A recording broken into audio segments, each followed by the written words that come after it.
there, welcome to my channel. My name is Linda. I have some fun crafts for you today, and not only are these crafts fun, I've put together a few of my favorite Christmas crafts from last year, 2024. I did it so you could put them on your, to-do list this year, because I'm pretty sure you probably forgot about them last year. Now you can get them done this year. So what are we waiting for? Let's get started. Let's look back at crafting some of our Christmas favorites from 2024, and let's get started with project number 1. For this project, most of the supplies came from Dollar Tree, including this star on a dowel, this 12-inch chunky slat, and these things, I think they're meant to be stackable for books because they all have different sayings on it. I picked the white ones. I thought it'd be easier to do, and then just a big piece of thick chunky wood for my supply. I'm going to probably cut it about 12 inches long. Now I want to take the dowel off of this.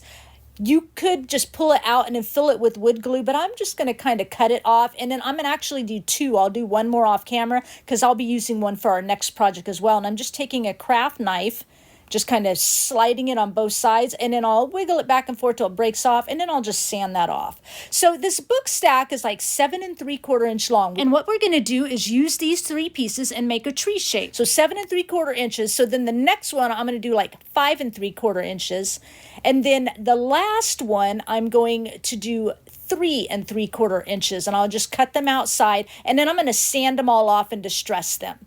So here's what they look like. I did leave a little white around the corners, or the edges, just to give it a little something because it's just flat wood. Here's my star all sanded off, and then I've got my wood piece already screwed in. I had my hubby do it to that 12-inch chunky slat. Okay, I'm using my Waverly Antique Wax mixed with water. I'm going to stain everything up, but see how it kind of stains around the edges and you see that little bit of white show? That'll just at least give our wood some personality. I was going to just use like salvage wood like I'm going to do in my next project, but I wanted to try and use most things from Dollar Tree. All right, so just get that. I'm not going to paint these particular things. These 3 pieces that make our tree shape and the base, I'm going to leave just stained and distress those up, but the star, I'll stain it up and paint it up. And of course, here's what it looks like all distressed up. I just distressed around the edges. I do want a little bit of stain to show, but we're going to cover that up. Here I'm coming in with the star. Now, when I go to attach all these, I glue them and then I nail them in, but the star, because it had such a little place to adhere to, I was going to just leave it white and distressed like this, but I had to put in like 3 nails on it and then it looked tacky. So what I ended up doing was adding another star shape on top of that, but I think it actually looks cute and intentional. So here is some scrapbook paper. We're going to cover the front of our wood pieces. I'm going to sew around the edges of them, do like a little double sewing. If you're not a sewer, then you could do like a fine Sharpie marker and do some little dash lines would be cute, but I sew on these just like I'm sewing on fabric. There's no special needle, there's no special thread, nothing. It's just regular sewing. Okay, so here I'm of course just showing a little bit of that for you, and I was just going to go around once, but then I decided to go around twice. Here's what they look like, of course, and now I'm coming in with my scissor blades. I'm just distressing around the edges, scraping along the edges, so to speak. Here's what that would look like when it's all done. You don't have to do this. As I always say, I just like to do this on my scrapbook paper because it gives it a rustic look. Now, I want to add a quote to my scrapbook paper, so I chose to cut it out in white vinyl. I thought white would just be very like in your face, and that was kind of be the first thing you see. I will have a free printable for you for this. There'll be a link to my blog in the description box. It will be a PDF format, so you could use like carbon paper and do, like a trace copy method, or you can just take like scrapbook paper into your printer and then just print out the PDF on the scrapbook paper and then cut your paper to fit your project. I did that for years before I had an electronic cutting machine. I will also have the fonts listed down below because it's not any type of, awesome design or anything like that. So those of you with electronic cutting machine, if you want the exact same font, it'll be quicker for you to just type it in and cut it out. So of course, here I am peeling off the transfer sheet of all my pieces to get my vinyl on there. And now I am placing my wood blocks on my back piece, that back wood slat from Dollar Tree. I'm placing them a little bit wonky. I've already got glue on the back. Here I am adding a little bit of glue for the star. See how I talked earlier that there was just very little glue, so I ended up using 3 nails.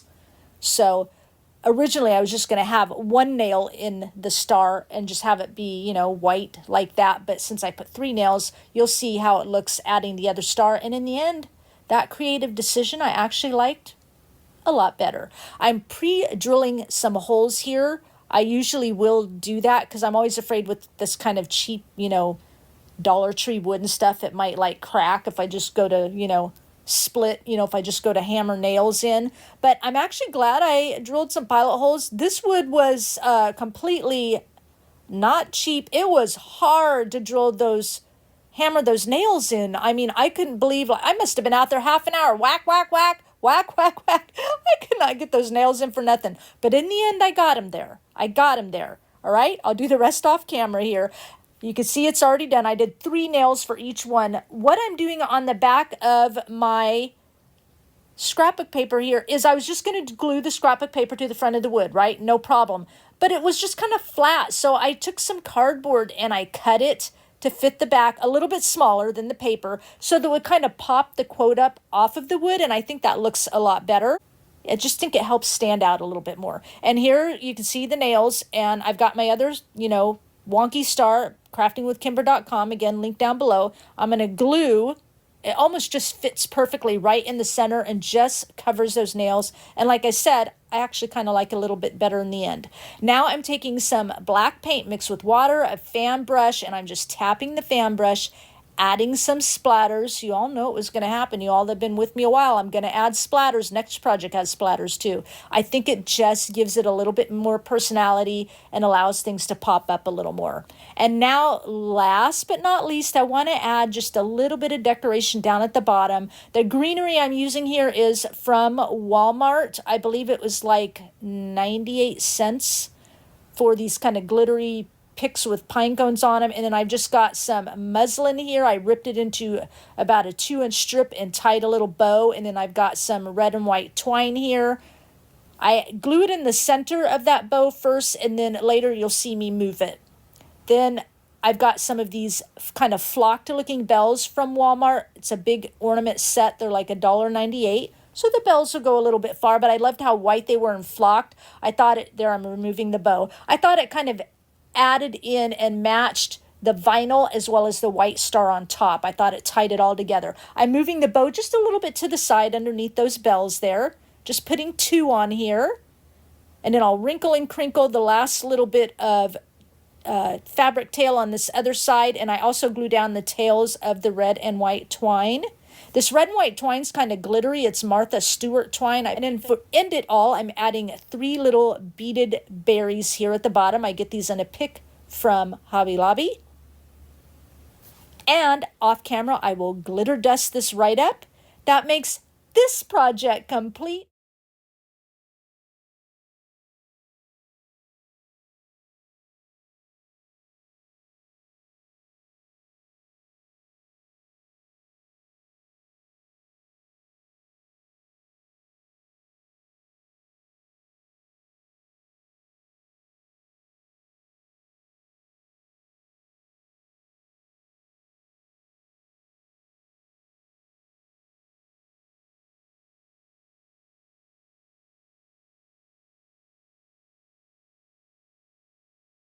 Let's move on to project number 2. This one's my favorite. So I had some wood picked out for this project, right? And I was going to cut it up, and I went out and I'm like, there was like a little bucket with some scraps thrown in it. And I'm like, what are these pieces of wood? And they were like already the right size. I didn't have to cut nothing. It was perfect. I think it's like 12, 8, and 5 inches, something like that. And in this piece of scrap wood that has this cool metal element on it that I'm going to use for the bottom. And then I had my husband just screw a tiny wood block underneath that, just like we did in the previous project, but it's really small because I needed to add some weight, because I'm going to actually put this into this vintage aluminum bucket with a lid. I found this at a thrift store for like $7. I think it's going to be cool as our quote unquote tree skirt, but I'm just going to, you know, I had this cut. He screwed to it so it can just fit right inside. And I'll add some like rocks and stuff in the bottom to kind of weight it down a little bit more, but that's kind of what it's going to be. So on this, again, I cut out some vinyl, but as you can see, I pulled off the letters because I'm going to use my vinyl as a stencil. Again, free printable, link to my blog in the description box, right?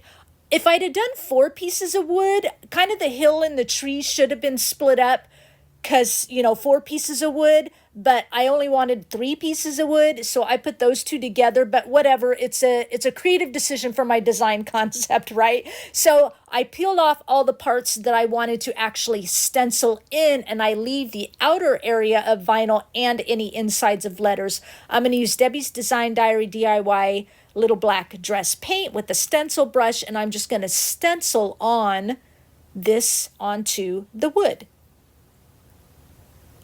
All right, just kind of scooching ahead for you. I love how this turns out. I think it's great. Like I said, it's my favorite. I'm actually planning to do quite a few of these, what do I want to say, designs using kind of vintage pieces for the tree base this year. I just think it's fun. Like I've got some old metal teapots and stuff like that. I just think are going to be so fun and unique for like tree skirt, I guess I should say. Anyway, just finishing this up. I do 2 coats because I think it looks a little better. Now this 2 and 5, it's something I cut out last year with my laser cutter, so I had them left over. Star from Dollar Tree with the dowel on it, and I cut the dowel off and smoothed it up. Now what I'm going to do is start staining these pieces first, and then I'll follow it up with some paint. And you're probably wondering why, but I'm going to explain that in our next project, so stay tuned.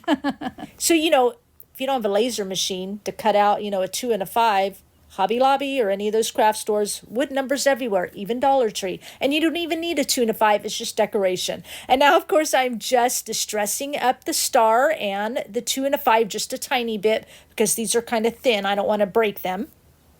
All right, and now I am doing the piece de resistance, and I'm peeling off the vinyl to leave this nice, crisp word on each and every one of our salvage wood and, Bella's hind end there to the left.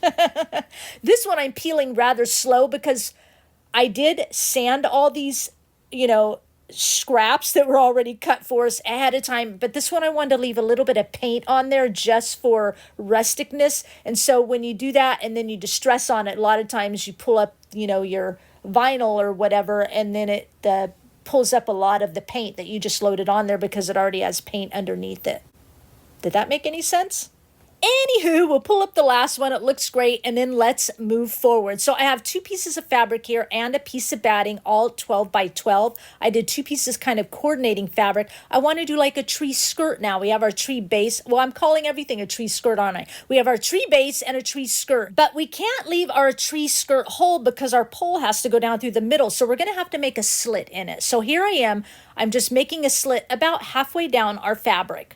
Okay, if you're a gluer, you can just glue it all together. You know me, I'm going to go and I'm going to sew around all the edges of this because I want it to look a little bit quilted. You don't have to sew anything, but you're definitely going to want to make a slit down it because it's easier to, wrap your skirt around our trunk, our tree trunk, so to speak, right? Set that aside for a minute. Now I'm taking my clickable stamps onto, again, 2 pieces of muslin and a piece of batting into a little tag shape. I sewed around and stamping Christmas dreams. And now I'm coming in with some wood glue on the back of my salvage wood pieces. And did I ever really explain that right? That middle one was already painted. So when I sanded everything down, I painted it to leave some paint already on there. And then I'm just putting them into wonky position that I want, and I will clamp them for a little while. And then I'll come back and I will nail some nails into it as well. I want the nails to be seen on this one because I want it to look all, salvaged and rustic, right?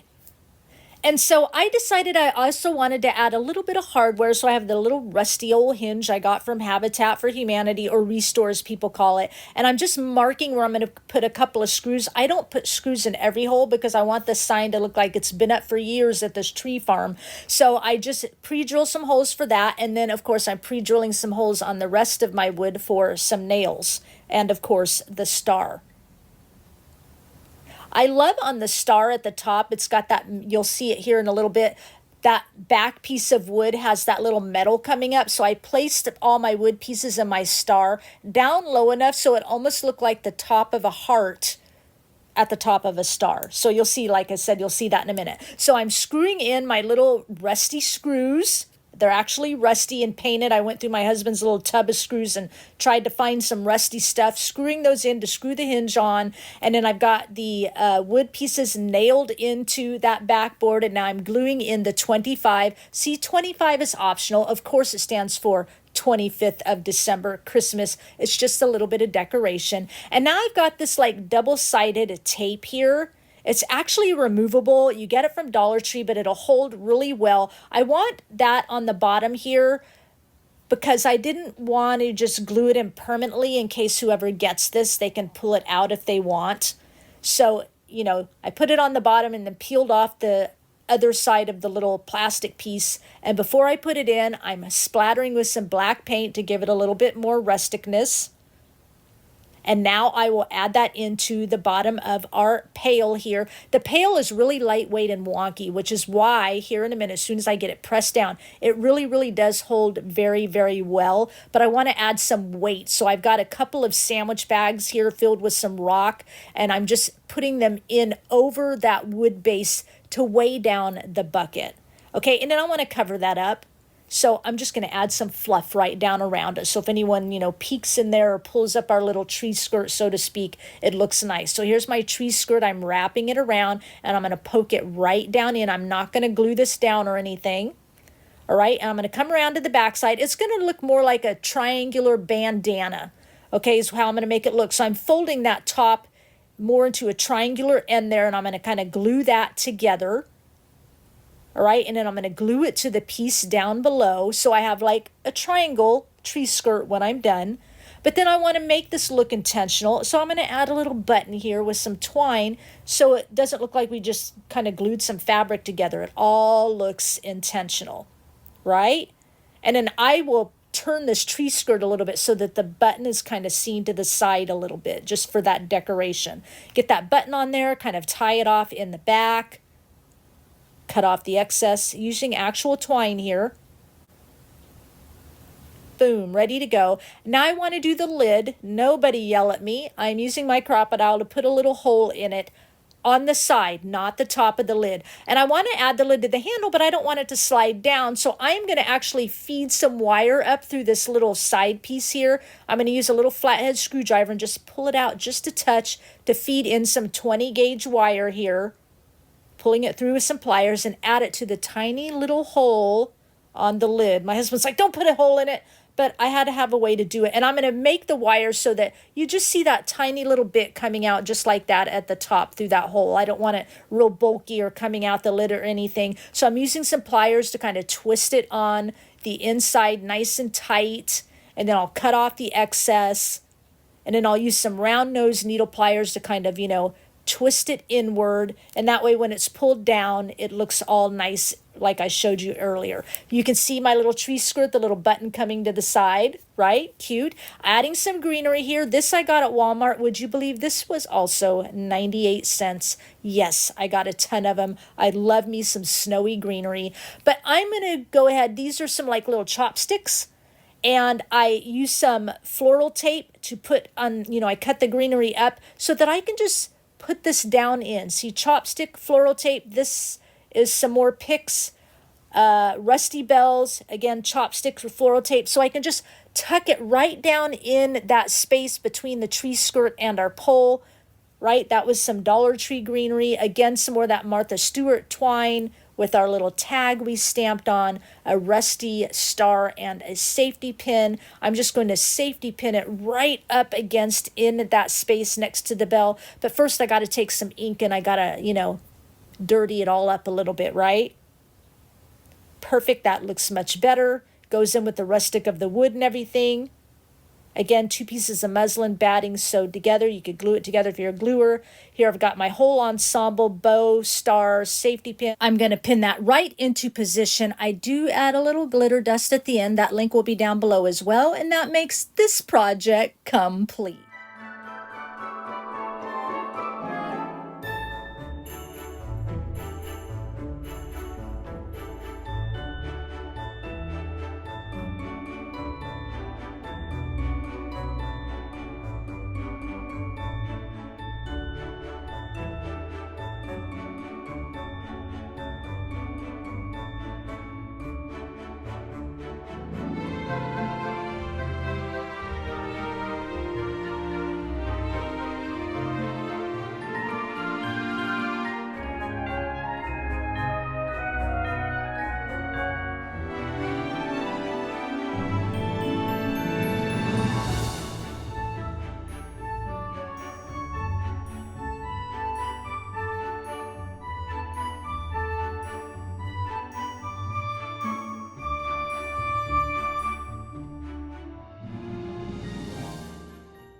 Let's head on into project number 3. For this project, I'm going to start out, you'll have a free pattern. The link to my blog will be in the description box, which will take you to this pattern. But I'm just kind of drawing it out and working it out with you.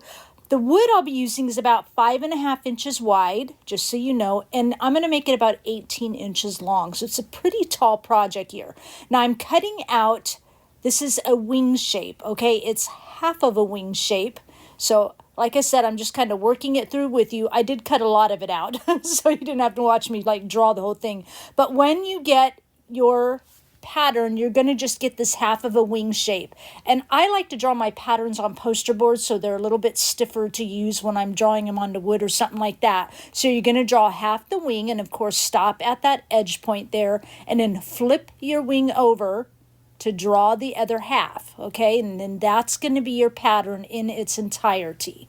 All right, nice and easy. Now I am using a jigsaw to cut this out. You could cut it out in fabric if you wanted, which would be really cool, you know, and just do 2 pieces of fabric for each one, some batting in the middle or something like that. This would look really awesome in fabric. Here I am just finishing up the pattern for the body, so this is what you've got. All right, and then I'm also going to give you a pattern for this kind of long heart. I'm going to put it off on the side, but for the star, these came with craftingwithkimber.com. You can use any wood stars, but of course, I like the wonkiness of it. So I'm going to just trace my heart onto some wood here. This is just some thin wood I have. And then here I am just using my jigsaw, cutting a little bit up for you, showing you, you know, how it's done. I'm using cedar wood here. We just had a little bit of fencing done and my husband had some cedar wood left over, and I love the, I don't even know what you call that, the variations in the wood tones and stuff there. I think it just makes this angel look really rustic and awesome. And I had one of those like 8-foot long, I think, cedar board, so I was actually able to make 2 angels, you know, out of that board. But yes, I just love that variation in the light and the dark of the wood tone. I don't do anything to this wood. I mean, I just sand it a little bit. But that's it, because I want to leave this, shall I say the word variation? Again, I want to leave this intact so it's seen because I just think it adds to it. I'm only going to cut out part of the wing here because I really had to get in. There was no way I tried to set the camera up to get angles because I really had to kind of just step in front of it to get my angle right to get at it to be able to cut it. So I'm just going to show a little bit here where I was able to, you know, move the camera for you. Now what I'm doing is coming in and just sanding it. I sand off the top a little bit, but mainly on like these long, sharp edges and, you know, all the others. I like to smooth those off, make them a little bit more rounded to kind of soften that wood up a little bit. Yeah, this is nice and easy, quick. You're going to be amazed. You could attach the wings and the angel and pretty much be done if you wanted. You don't have to add anything else. Of course, you know, I'm going to, but I do it very minimal because I want the angel to just really stand out. So here's my angel cut out and ready to go. Of course, I've got the wings ready to go. And then I made like just a little kind of triangular easel for the back. This is what it looks like, flat on one side, kind of like half of a triangle, right? Okay, so to attach the wings, obviously the flat part of the wings at the top is going to come in right at that neck opening right there. That's it, and just center it. And then the little easel part, I sanded it up at the top, just kind of fits right down below the wings and then at the very edge of the bottom of the angel. I'm going to use Gorilla Glue off camera, and I'm just going to glue the wings down, and then later I'll glue the easel on, but didn't want to mess with that right now because I wanted to be able to have a flat surface to work with. The easel would have made it kind of hard to work with. So I'm going to use Waverly Antique Wax mixed with water, and I'm going to stain both of my wood pieces here. Dixie Belle chalk paint in the color Rustic Red and Debbie's Design Diary DIY White Swan chalk paint. Also, before we get into painting, I'm going to attach the star kind of on some curly wire above the heart. So I'm using some 20 gauge. It just says dark annealed. I think it's because of the color of it. I don't know, 20 gauge wire for that. All right, so I'm coming in and staining my wood first. Those who've been with me a while, when I have light color wood and I paint it and I want to distress it, a lot of times if you're using light color paint, the red would be able to work okay, but light colored paint like the white on the star, then you distress it. You don't it's not enough of a contrast between a light color paint and light wood. So I will often just stain the wood prior when I remember, and then of course paint over the top so that when I do distress, that, you know, darkness will shine through. Also, as luck has it, the Waverly Antique Wax mixed with water, that stain kind of matches the color on the cedar. So once I am done painting here, as you see, I will paint the heart front and back because you'll see a little bit sticking off the angel on the back side. So I want it to look nice. When I am done painting and I distress it and you see that little bit of dark staining coming through, it'll make a nice match with the angel down below. Again, this will be really awesome done in fabric. You might not want to make it as long. You could shorten the body a little bit. Of course, you're not going to have an easel on the back, but it would make a nice fabric thing, and I might have to try that out because, I don't know, that could be a great idea. All right, painting up the star. I'll distress everything here coming up. There it is, ready for me. Boy, that video moved fast. Distressing just around the edges a little bit, but you'll start to see that little bit of kind of dark staining peeking up. It's not this big ta-da, you know, of the dark stain in the wood, but you do see it. See, it helps it quite a bit. It almost gives you like a 3 coloring, right? The white, the dark stain, the light wood underneath. And in the heart, I am really, really, really over distressing it. Not as much as on the star, but you can see it because I don't want just this big glob of red to shine out above the angel. I want it to blend in nicely. Now I'm taking some chalk paint mixed with water, a fan brush. I always dip into chalk paint, wipe off the excess, and then tap the fan brush to add some splatters, adding a tiny bit on the wings. Thought that'd come in really nicely. And then I'm doing the same with black chalk paint on the star. Now I'm taking my crocodile, I'm punching a hole in the center of the star, and then I'll punch a hole just kind of in the upper, right here, part of the heart. Then I'm going to put the wire through, and I'm going to take some round nose needle nose pliers, and I'm going to twist that wire into a spiral shape, and then kind of hook it, that whole thing, to one side so it'll lay flat against the heart. And now you see up above, I've got my long wire shape above the heart. I'm actually twirling a little bit in the center of that wire with still a long tail out ahead, right? And then I'm going to smush it together and kind of bend it a little bit to the side and then get my star on. You can see how it's kind of bent. And then that way, that middle section of the smush will lay back against the inside of the star to help hold the star up, right? And now that tail, that's the remainder of the wire, I'm going to twirl that into a twirly shape and smush that against the star. Now your star will jiggle and move around. It won't fall down, but you can see how it's nice and tight there. It won't fall down, but your star will move. If you don't want it to move, you could take some super glue under the wire underneath the bottom of the star just to keep it in place. Otherwise, you know, the star is going to turn, like I said. So now what I'm doing, I've got some double stick tape here, and I'm just covering the wire on the back of the heart. And I'm doing this for 2 reasons, because the double stick tape is going to give me, you know, some double stick, but also because I want to just cover up that wire and keep that wire in position, and that double stick tape is going to work nicely. And now I'm cutting some cardboard, long pieces to go on one side of the heart, 2 pieces, gluing it together, and then I'll glue that on to the long side of the heart. And then I've got 2 slender pieces of cardboard. I'm coming around each side of that wire curlicue there, and then 1 bigger piece that's going to lay over the top of that whole ensemble there. Thus the sticky tape, it'll help stick to the center of the cardboard, just like that. Now I'm just laying down some moss, about 3/4 down on the angel.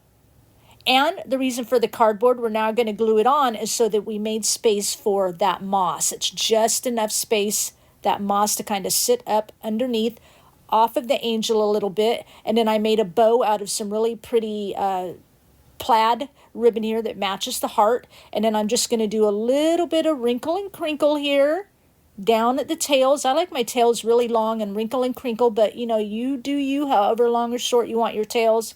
Cut those suckers to your heart's content. And then I'm going to do a little bit more just kind of along the side of the angel here. A little more wrinkle and crinkle and gluing. As soon as off camera, I would glue the easel to the back. And that makes this project complete.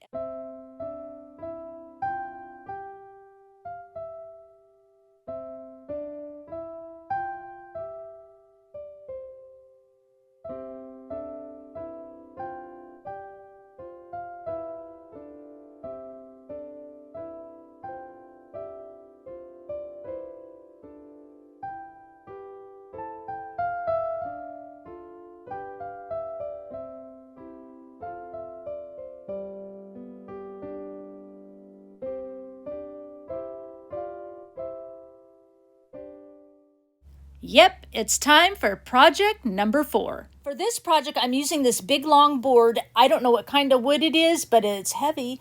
And I'm actually going to cut my piece for this wood at 29 inches. Yes, it's very tall, but it's going to be very cool and very easy to do. So from that 29-inch mark, measure 15 inches up. And from this point, you're going to make your triangular top at one end. You're just going to go from that 15-inch mark up to the center of the top of your board on both sides. Now, those little pieces that are left at that triangular top edge, save those, because these are easels for the back. You could use these for the back of your angel, or of course our church here is what we're doing. Now I'm taking some paint sticks and I'm marking them down to 12 inches, and I'm going to cut these paint sticks down to 12 inches. Imagine that. And then I've got this piece of wood here. I'm just going to cut it in half. It was an already pre-cut wood, and it just measures about 2.5 by 5 inches. So I've got my wood cut out, or my husband cut it out for me. Everything is all sanded. We got our little church with its steeple, and then my paint sticks, I sanded those, and then just with the sander, rounded off one edge on both sides. These are going to be our big long doors, right? And then here's the little sign. I sanded it. It's ready to go. We're going to add some little curly wire on here to make it cute. And then, of course, here is our easel from those leftover pieces to go on the back, just like that. Now, let's get into a little bit of painting. So I started by using just some black chalk paint to paint the doors. And here's the, one time out of many, I forget to stain it first. But I saw this thing that someone was doing where they painted it black, and then they added the stain in a little bit later. So when as I was painting, I remembered, shoot, I forgot to stain it. So I started just painting just real haphazardly, making sure I don't cover everything. And I'll do it on both paint sticks, because then since this is chalk paint, you can go in and do wet paper towel and rub it off and do a wet distress on it. So actually, I think this technique is pretty cool. Learned it on Instagram. Amazing how all these DIY videos we learn from. Anyway, so here it's kind of half painted. Now I'm coming in with the Waverly Antique Wax mixed with water, and I'm just painting right over the black in those areas. And you could just leave it like this when it dries, but I wanted to expose a little bit more of the wood where I painted it a little bit too heavy. So I'm coming in here with wet paper towel, and I'll start to wipe everything off and allow some of that brown to show. I actually kind of like it better, because then you don't really have to sand it. You just kind of wipe it off a little bit. So here's what it looks like. I just think it gives it a real soft, rustic look without the sanding technique. All right, and then I'm coming in and I'm just doing a little bit of whitewash on the board, on this little pre-cut board. Again, it's about 2.5 inches tall, about 5 inches wide. I was going to just leave it, but I thought I want to bring up the white from the church that I'll be painting. Now, I do a little bit of distressing on the doors just along those sharp edges to give a little bit of that wood look to come around, but not through the center, okay? All right, and I will have a free printable for you on my blog. This is just a little, oh, come let us adore him. I made in, my Cricut program. I'll have the fonts down below as well, but I thought that would be a cute little sign to hang on our church. Nice and easy. All right, and then I'm coming in with some black paint, fan brush, a little bit of splatters. You knew it was going to happen. Just a little bit. All right, so now I'm coming in. I'm going to start cutting some greenery. I'm going to make my own little bitty wreath. We've all done this, and this is the greenery, so I'm just kind of trimming it a little bit, and then we're going to move to something else, and then we're going to come back to the greenery. So I think I used about 6 of these little branches. So I'm using my large bite crocodile is what it's called. It has a bigger opening and a longer reach, so you can get in there with thicker woods, punch a couple of holes, putting some wire through, and then I'm just going to twist with my round nose needle nose pliers and smush it to the center to give us some curly cues. To the back, leaving a long tail back there. Cut off the excess, of course. A little bit of swirly with the pliers and smush it to the wood. Boom, got some curly cues. Now I'm using that same double stick tape to hold our wires down and still have the double sticky for us to use, and a little piece of black cardboard here right on the back. And I added a couple little long pieces in the middle because that wire's kind of tall.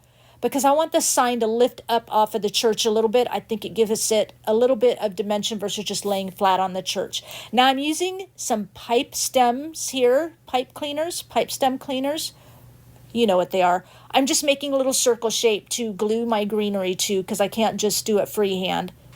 But I'll make sure that I use enough greenery so that you don't at all see the pipe cleaner along the edges, inside and outside, everything. I don't just do it on top because like I said, I don't want that white to show. And so I just use whole pieces, bits and pieces, and yes, I'm using a glue gun because it is a little bit faster than holding my Beacon Fabri-Tac glue, although that would have worked absolutely wonderful. Can't stand the glue strings, but I'm using my glue gun. Once in a blue moon, that thing comes out. So I'll just continue this process till it's all done, and here's my wreath all really pretty and full. And then I'm using that same ribbon I did on the angel, made a little bow, and I'm going to glue that at the bottom of the wreath. And I'm going to add in a couple of little beaded berries here. These come on like a big pick you can get from Hobby Lobby. Love my beaded berries.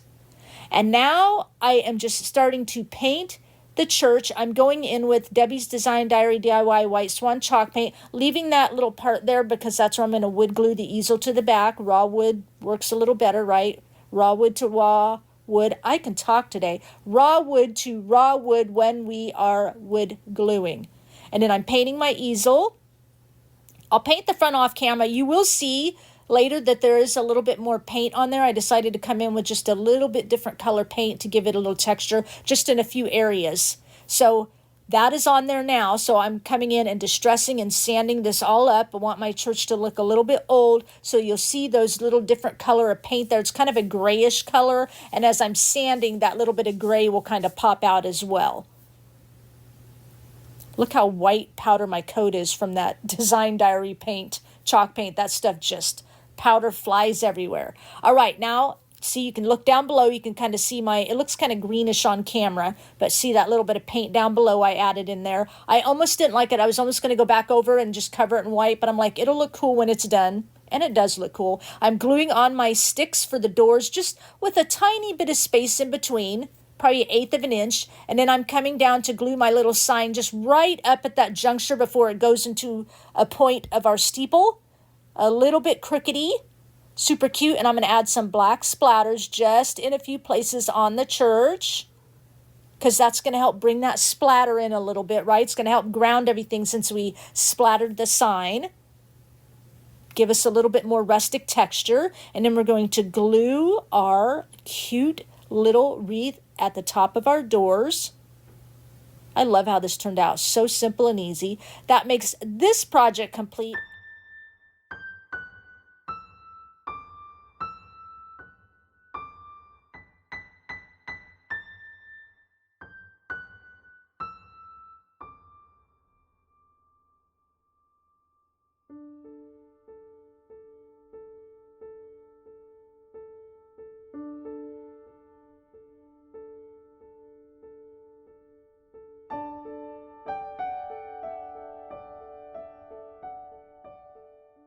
It's time for project number 5, and it may feel like a little bit of a deja vu because we're going to take the project that we did in number 3, this wood angel, and we're going to flip it and make it with fabric. So here we go. So you're going to use the same pattern as the wood angel. I have the link to that last blog post down below so you can get that pattern and print it out. I've already cut fabric here. This is like a waffle weave type fabric I cut out, and this is just a machine quilted bedspread I got off eBay. I've got some hearts, just free-handed cut hearts, 2 pieces of fabric for each one.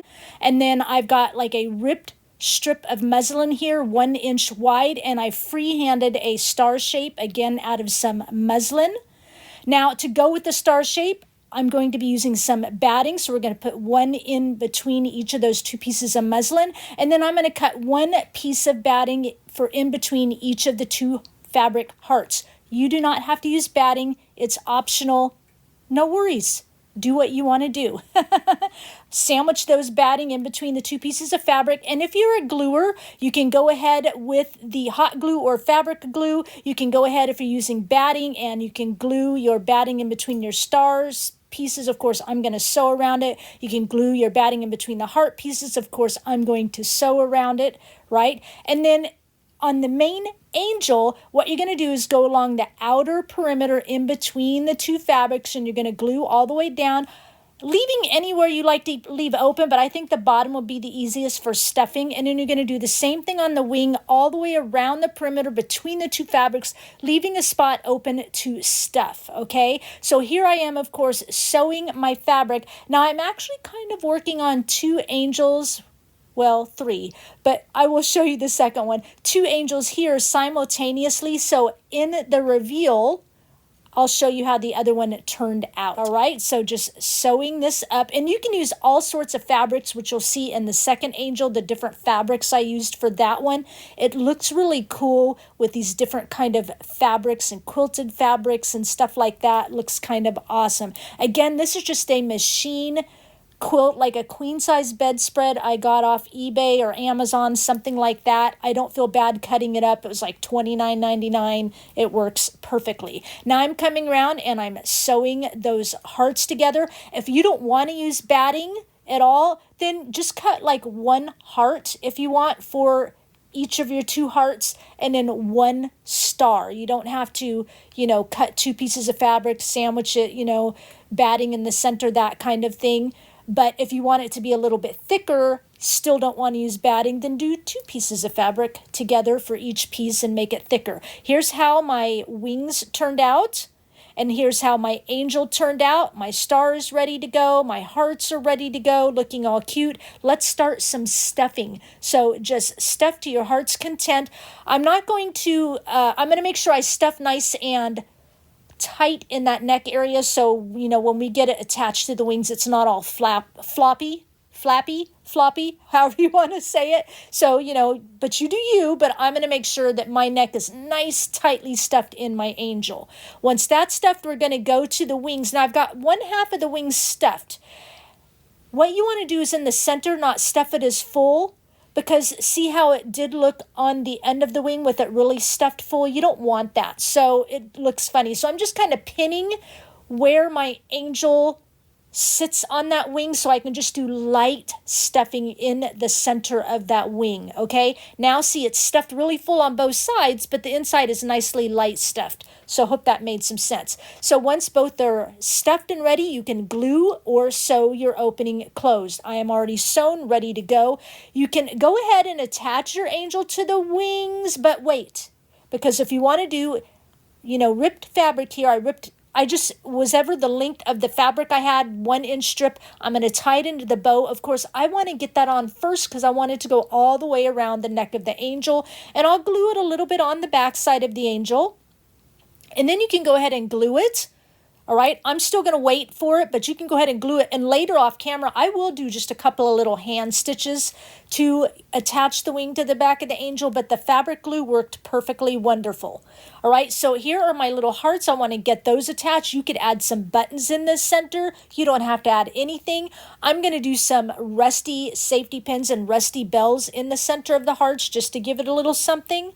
But this is just decorative now. We're working on the decorative aspect, of course, and you all know a little bit rustic to me means something rusty, so adding those on both of my hearts. All right, and then I am going to come up. I've got a bow out of some plaid trim.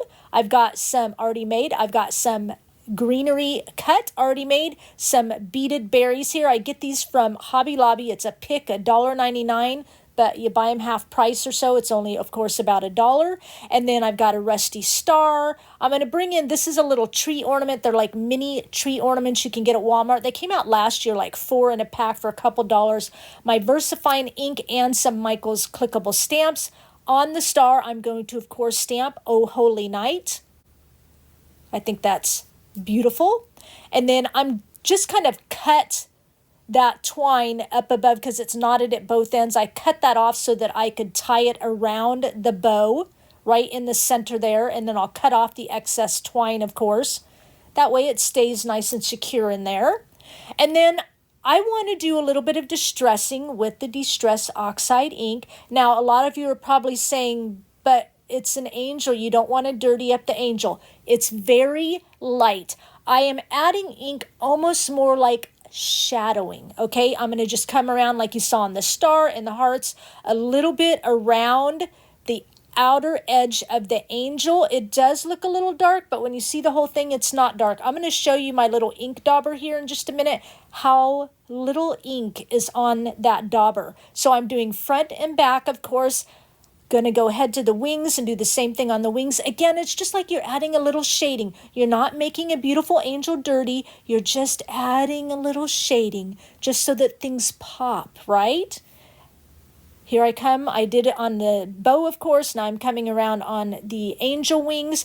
And this quilt fabric is kind of a cream color, so this shading actually looks nice. See, look, there's hardly any ink on there. It just looks dark because of the lighting. All right, now I'm going to come in and just at the top of my star, I'm going to just glue it right in under the center of that bow.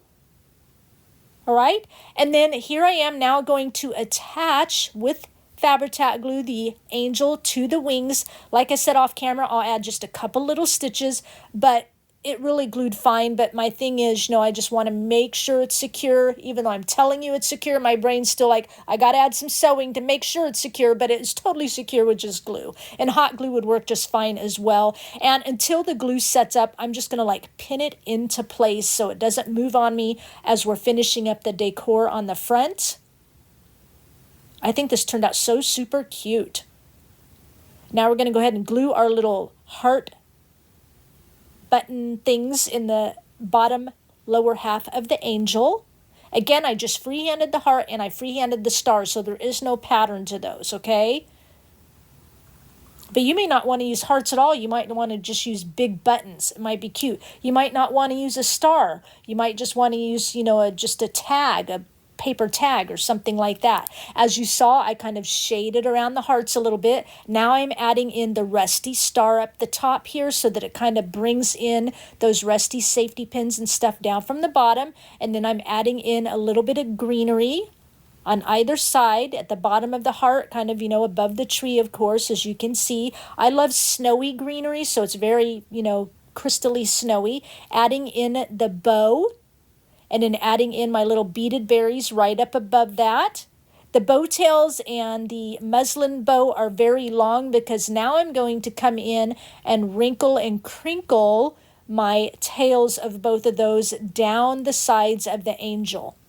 On my other angel that I was working simultaneously, when I used the ribbon, I used the same ribbon on it. It was actually rolled up, and so as I got to the end of the roll on it, it was kind of all curly Q, and I just think that looks fabulous. This one I had to kind of wrinkle and crinkle myself, but the curly Q was done for me, so I like that one a little better, but this one is still cute. And I added just a little bit different embellishment versus the tree on that one, and stamped a different saying as well on the star. All right, get these into place. A little curly Q, handmade curly Q at the bottom. Glue the star into place. Take my pins out. Like I said, I'll do little stitches on the back. That's the third time, just so you don't forget I'm going to do that. And then to finish it all off camera, I'm going to add just a little bit of shimmer glitter dust, and that makes this project complete.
Let's go ahead with project number 6. Now for this project, I'm working with a vintage spool. Again, working simultaneously on 2 projects. These are a couple of vintage spools I picked up at a recent antique junk hunt show. And I'm going to do a little work on it here in a little bit. But the first thing I want to do is trace one end onto some cardboard. Now later you'll actually see me using a wood circle because I'm cutting wood product with my laser as I'm crafting this, but the cardboard circle will work just fine. So I use the shape of my cardboard circle to cut out 2 pieces of fabric and a piece of batting here. That is optional, but of course I want this to look a little bit quilted. And then I'm here now figuring out the size I'm going to need to cover the center of this spool. Not all the way, I leave about a 1/4 of an inch top and bottom. So I rip it to the size I need. I cut a piece of batting to fit that.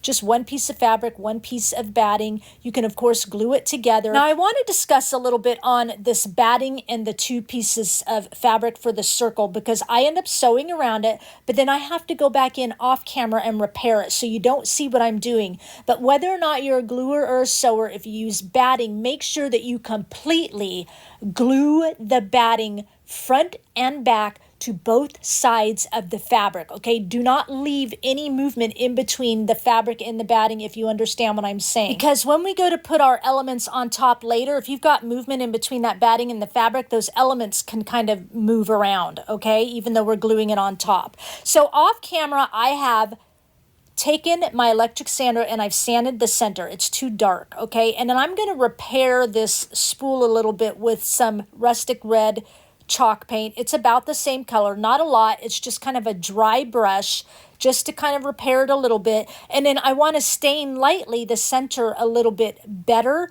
because, like I said, it was just too dark. And no, it doesn't bother me to do this to this spool because we're changing it up anyway. And, you know, like I showed you at the beginning when I first showed the spool, it had paint down the center. Someone had already painted it. You could see the layers of paint, that kind of stuff. So I'm okay with changing it up. See this other spool that I'm working on with the other project simultaneously? It's got a lighter center. So that's kind of why I went with a lighter center on this one. Now I have some wooden numbers here. I cut with my wood laser machine, but you know, you can buy wooden numbers at any craft store. I'm just staining them up as well. And I have a piece of just scrap wood here. I'm doing kind of a dry brush with Dixie Belle chalk paint in the color drop cloth here, front and back, just to give it a little something because it's kind of a dark piece of wood. It's about a 2 by 5 inch. And then I'm going to stain some of these tumbling tower block pieces from Dollar Tree. I start out with 2, but I actually will, you'll see a little bit later, I actually bring in 2 more and like 3/4 of another one. So I actually use 4 and 3/4 tumbling tower block pieces, okay? You'll see what I mean in a minute when it pops into video. So now what I want to do, once I stain that up as well with both of these items with Waverly wax mixed with water, I'm just doing a little bit of distressing, holding my numbers down because they do have some thin places. I don't want them to break. And then I'll, you know, sand up the sign as well. And here I am just gluing the 2 Jenga blocks together. So Jenga blocks, tumbling tower blocks, you know what they're called. So when I'm done, I'll actually have, there's my second set, 2 sets together. So 2 tumbling tower block pieces glued together, 2 sets of 2, okay? So here I am. Now I'm bringing in the wood circle I discussed earlier. Of course, the cardboard circle will work just fine. And I'm only using something, a circle on top, because there's that hole in the middle of the spool, and I want to make sure I cover that up, okay? I'm going to make sure, again, as I discussed earlier, your fabric and your muslin are all glued together both sides, and I want to make sure I add plenty of glue to glue our fabric piece to the wood or cardboard circle. And now I'm just gluing on my center piece of fabric as well, right?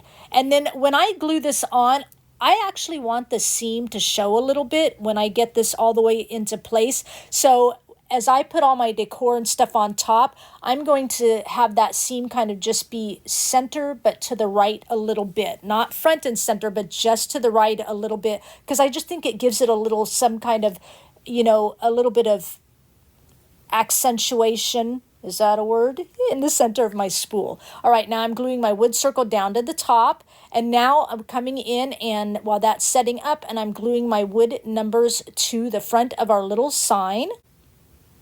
Just nice and easy, just a little 25. We all know what that stands for. Perfect. Okay, and then I want to go ahead and glue my tumbling tower blocks down right underneath the lip of where we're going to decorate on top. So part of it, you're going to see I'm gluing on the back and the center of that tumbling tower block because that's going to hit the fabric, and the top part where I glued all together is going to glue all the way to the top of that top part of the spool. That sounded weird, but you know what I'm saying. I'm off camera here a little bit, or you can't see it, but I'll show you here in a minute. Now I'm gluing the other set right up above it, so it looks just like that. Okay, now I'm going to glue my sign. It's going to give me a lot of room, glue my sign to those tumbling tower block pieces. One was not enough. One set was not enough to give me enough gluing to get the sign on. That's why I switched and did two. So now I'm going to bring in some of these beautiful bottle brush trees. They are a 16-piece set at Walmart for $8.98. They are beautiful quality. The bottle brush is really soft. And for 16 pieces for $9, I mean, what is that? Like 50 cents a tree, and you get all these different sizes in this. That is way better price than running to Dollar Tree to get these. This, however, I did get at Dollar Tree. I got it, around July, but you know, they're bringing out all these lanterns and things for Christmas as well. This, I do not want it to set completely on the top of the spool, so I'm going to add some little wood pieces I cut out here around the center so that you can still access the battery. Yes, you can use cardboard. That'll work just fine. Now, originally, as you see, I'm gluing two pieces together because I was just going to do two sets of two on either side of the little lantern, but that made it too wobbly, so later I end up pulling those apart, and I use 4 single pieces of wood, and I go around the perimeter of that lantern underneath, leaving the battery area open. Now I'm doing this so that I can add in some Velcro. I like this Velcro best from Dollar Tree versus those little round circles because they are stickier, and I'm going to cut them in half to fit all 4 of my little wood pieces. I'm going to glue them on. All right, and I want it Velcroed so that whoever gets this can take the lantern on and off, and if they need to, you know, to be able to turn the light on, or if they need to change the batteries. Okay, so I'm bringing in another one of these little trees. I'm going to add this with some greenery, bringing in decorative elements now, some of my beaded berries, Hobby Lobby beaded berries. A bow I've already done. This is some ribbon I got at Hobby Lobby. It's very pretty. I thought it matched that kind of red plaid very nicely, but it sits too low on the bottom. We'll take care of that in a minute. And of course, after I get everything glued, it's like, oh, I need to splatter. So I'm adding a little bit of splatter to the numbers. So that's why I have everything covered up, and I'm adding a little bit of splatter to the little tree ornament as well. And then I'm coming in, and I don't want the brown bases of these trees. They're little like plastic brown bases. They look nice, but I don't want them seen because I'm going to add snow around on top of our little spool here, which is again why, well, not again, because I'm just now telling you why I want the little lantern raised up a little bit, all right? And then the snow, I tried it on one of the trees. It's not going to completely cover that brown, so I'm coming in with that drop cloth paint and painting the bases of the trees and a little bit on the bottom of the bigger tree because that's going to hang off the edge of the spool a little bit so if it gets seen underneath.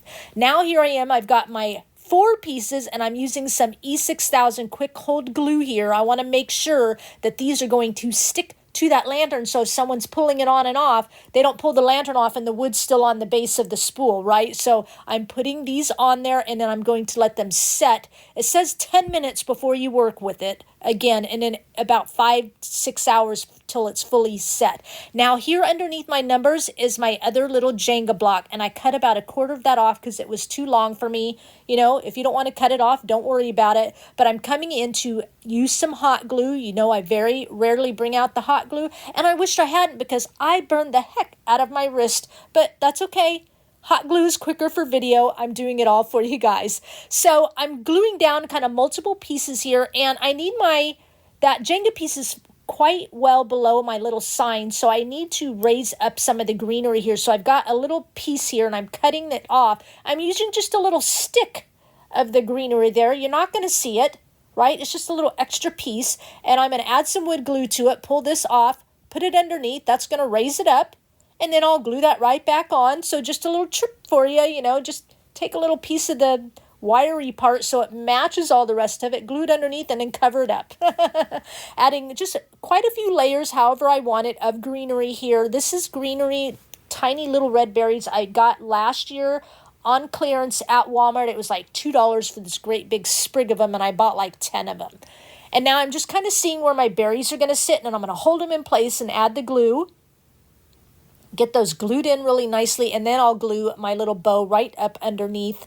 As you saw, I glued my little wood tree in there first before I got the berries in. I add one more berry off camera, and then I'm going to wrinkle and crinkle this wired ribbon just a little bit, bringing it down. And now I've got some of that E6000 glue on the other side of those Velcro pieces, and I'm going to get it into position here. I'm going to smush it down really, really good.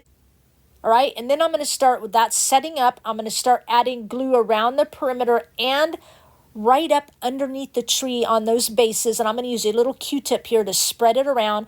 I don't use a spray adhesive here because I don't want it getting all over the trees and all that kind of stuff, so later I'll use spray adhesive on the bottom. But then I've got my little bag of fake snow here, so it's just easy to kind of tuck that tree down in and pack that fake snow around the bottom where I added the glue so it doesn't make too much of a mess. And I'm going to do this on all 3 trees. Okay? Adding a little bit more glue there, just on the base a little bit, into my little fake snow, smush it around there. You can see how nice that looks, just nice and packed to kind of cover up that base a little bit. One more tree to go. Of course, not on the bottom because we're going to glue that to our fabric, right?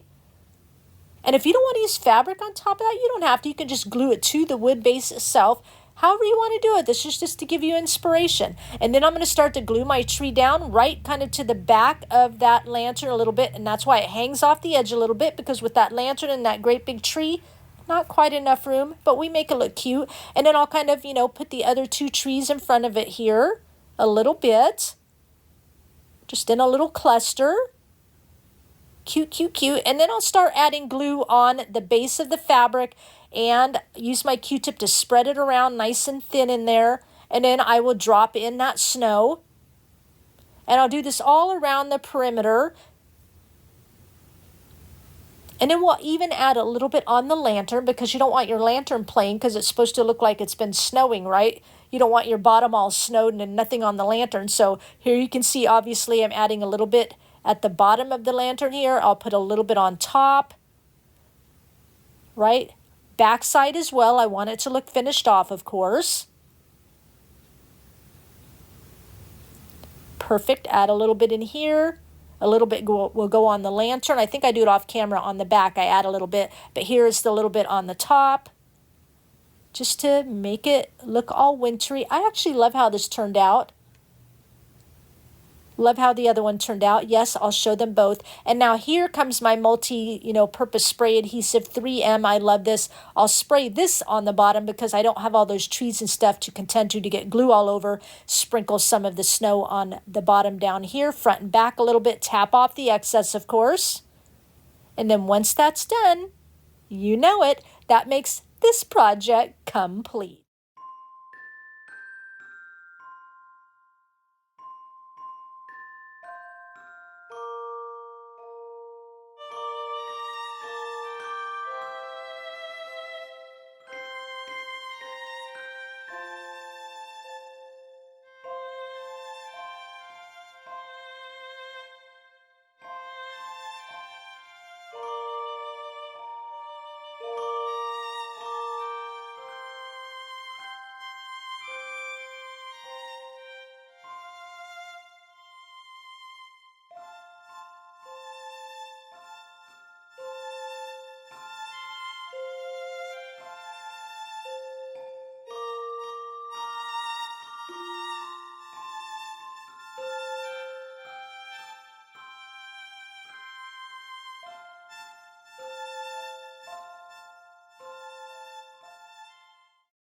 Are you still with me as we head into project number 7? Leave me a Christmas tree emoji in your comments. For this project, I'm bringing in some fabrics. I got most of these between Walmart and Hobby Lobby. You can use whatever you want, but 2 coordinating fabrics here.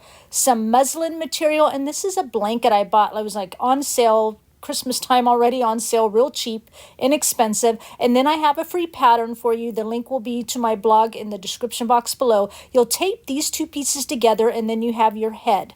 Okay, and I know once it's put together, looks a little like a ladybug, but don't worry, it won't be a ladybug when we're done.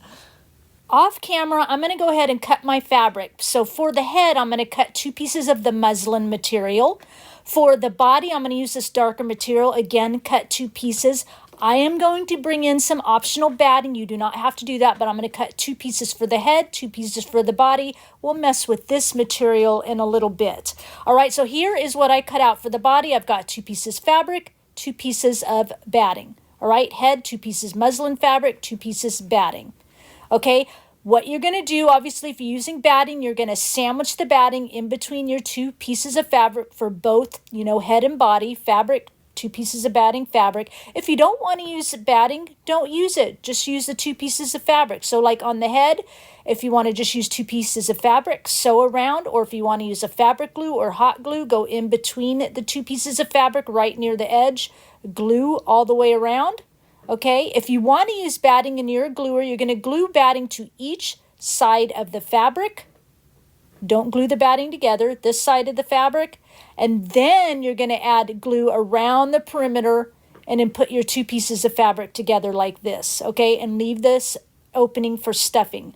For the body, it's going to be the same kind of thing, whether or not you're using batting. I'm going to go on with using batting here. And as you can see, I'm leaving all my edges out. I want them out Rustic Farmhouse cute. Put your batting together in between your fabrics, sew around the edge, leave this top straight portion open.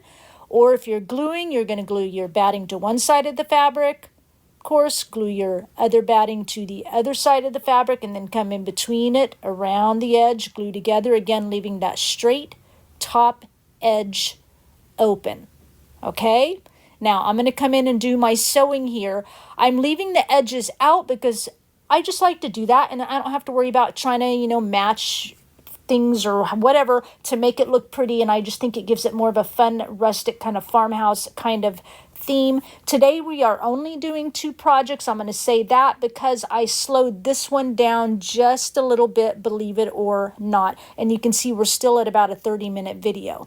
All right. So as I'm sewing around the head, when I'm done sewing, I check to see when you use batting, sometimes your fabric move. And so I check to see, and my head, I didn't quite get the back fabric in, so I had to go around and sew again. When I flipped it over, it wasn't sewn in with the thread, of course, so I have a double seam going all the way around, and to make it look like I did it on purpose, I did the same thing on the body. That's the way you hide it. Now we're going to come in and start stuffing our head, and I'm going to check it as I'm stuffing it to make sure that I've got it stuffed fat enough so that when it fits inside the straight seam on the body, the neck of the body will be nice and smooth along the head. So this is why I'm checking and putting it in here. Do I need to stuff it a little more so that I take up the space of that opening, so to speak? Now in the body, I'm just going to put like a little liner of cotton down at the bottom. All right, and then I've got a baggie here, a sandwich baggie filled with some rocks. I've made like a long roll because our bottom is just this kind of single seam. It's not a square boxed bottom. It's going to just fall over. So I'm putting some rocks in there, and I made 2 long rolls so that it will fit across the whole bottom of the body. And then I'll add stuffing in on top of that, padded around the rocks so you don't even feel that there's any rocks in there. And as you can see, now our body's like staying upright as I'm, letting go of it to grab stuffing. Now, once I'm all stuffed, I want to just kind of glue that fabric at the top that's kind of loose against the batting. I'm just kind of gluing that together.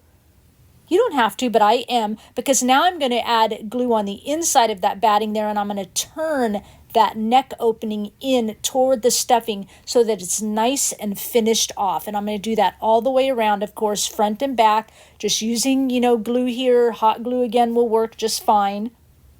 All right, get that looking nice. And then I'm going to stuff my head in here and see, make sure that it's fitting right. Do I need to add some more stuffing in the body? That kind of thing. And then make sure it's nice and flat against there. And then I'll go ahead and glue it if I feel like I've got everything fitting proportionately. And I do. So now I'm going to add glue along the front and back. I do the back first, get my head in, and then glue the front. We will add some trim along that area to cover it up nicely, but let's move on to the beard first. So this is like Mongolian sheepskin, long hair, faux fur. I got it off Etsy. I'll have a link down below if I can still find it for you. But this kind of fur, you kind of have to spread the fur apart and get to that back lining to be able to, make a little less mess of it when you're cutting it out. But I really love this. I just think it gives it a cute, just farmhouse look. I don't know. I just love this long beard material. I will show you something here right now. I got this at Hobby Lobby in store. It's cute for, I got it for like, you know, the brim of a Santa hat or something like that. But even though it's short, it would look really cute too. And it might be a little more accessible for you guys. I don't know, but that's an option. So I'm just kind of gluing down the top edge, rolling that down of the fur. And then I'm going to lay it on my face because I want to see where my eyes are going to go here. So I'm going to lay down also a little brim of that blanket I showed you at the very beginning, right? I'm cutting the end out for a brim. Here, I'll show you this blanket. Here it is.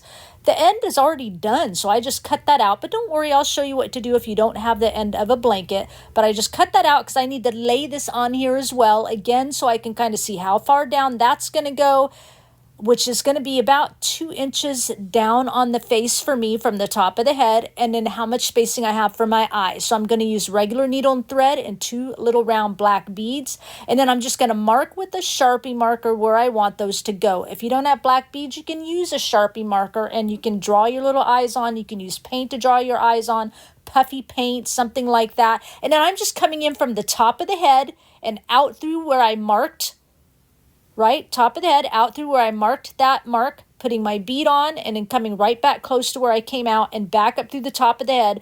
Doesn't matter if any of those, you know, thread or knots or anything are going to be seen at the top of the head because that's where the hat goes, right? We're going to cover it. So I'm going to pull it through a little bit tight and then come back down through the top of the head where I marked the second mark, add my bead onto the needle, come right back in close to where I came out and back up through the top, and I'm going to pull it a little bit tight so the eyes sink in a little bit, and then just kind of tie it off, make a knot at the top of the head.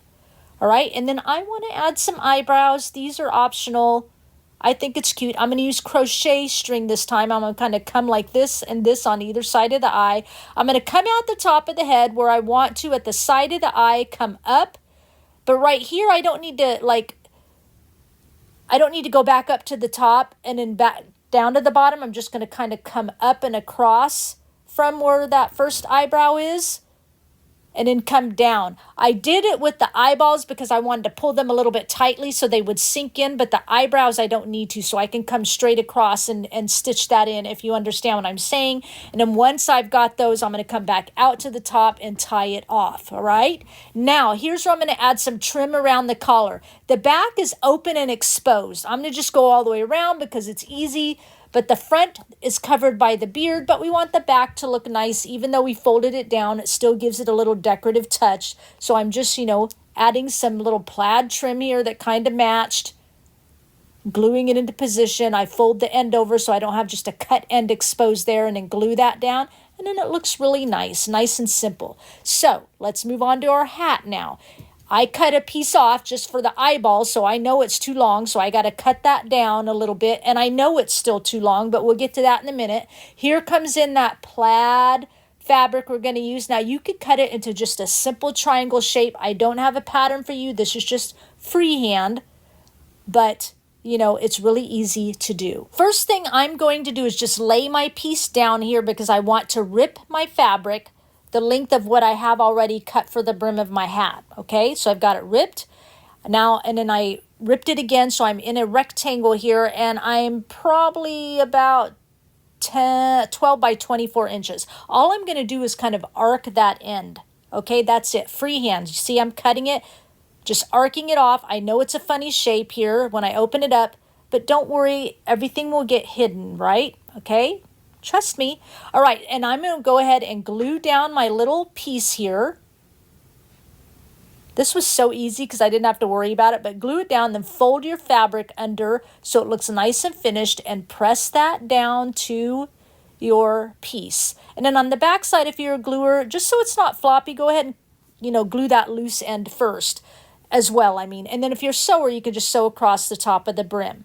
Okay, so you don't have an end of a blanket, you're using something fuzzy, some cute fabric. Here it is, like 3 by 12 inches. Just fold it in half, just like that. And then glue that together, boom, like that. And then take your material, just like we did, fold it under and glue it to there. That's easy, easy brim, don't have to worry about it.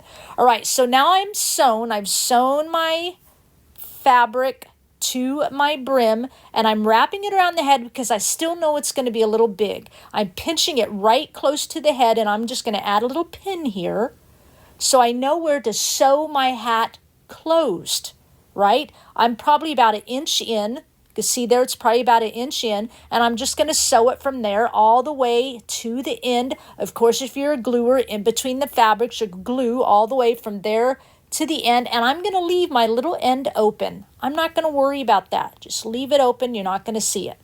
All right, here it is all sewn all the way to the end, and then I'm just going to cut off that excess. Once you glue or sew that, just cut off your excess.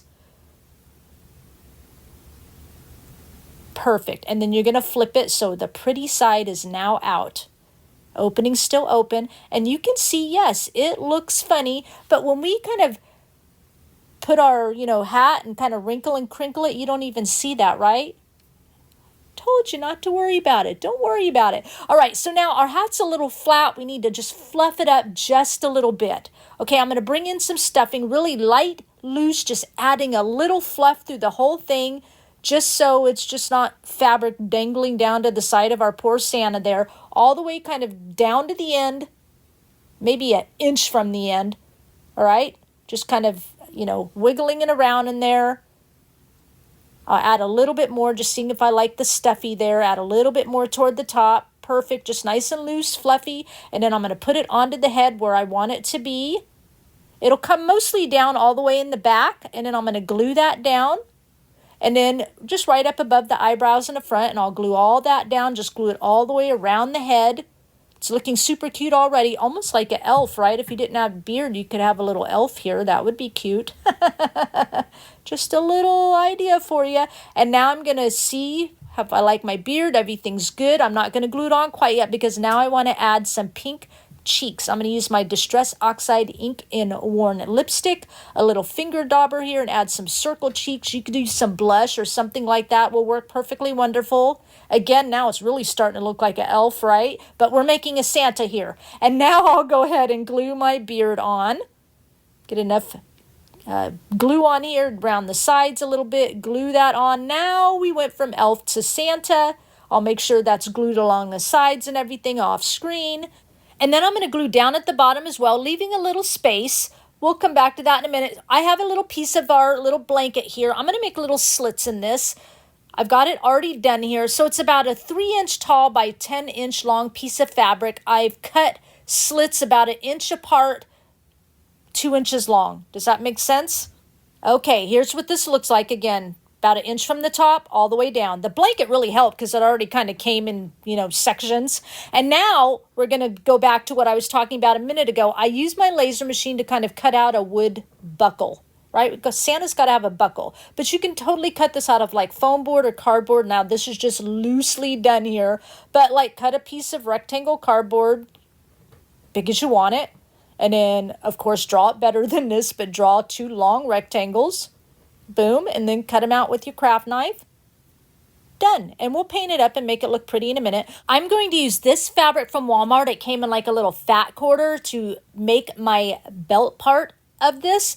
So right now I'm just kind of, seeing how wide I can make it to fit in my buckle. And I'm going to have to rip off 2 pieces because this fat quarter isn't very big. And I want it to go all the way around my Santa, of course. So I'm going to have to combine 2 pieces of fabric here to make it work. But of course you can cut 1 long piece if your fabric's big enough. Here I'm just making sure it's going to fit right.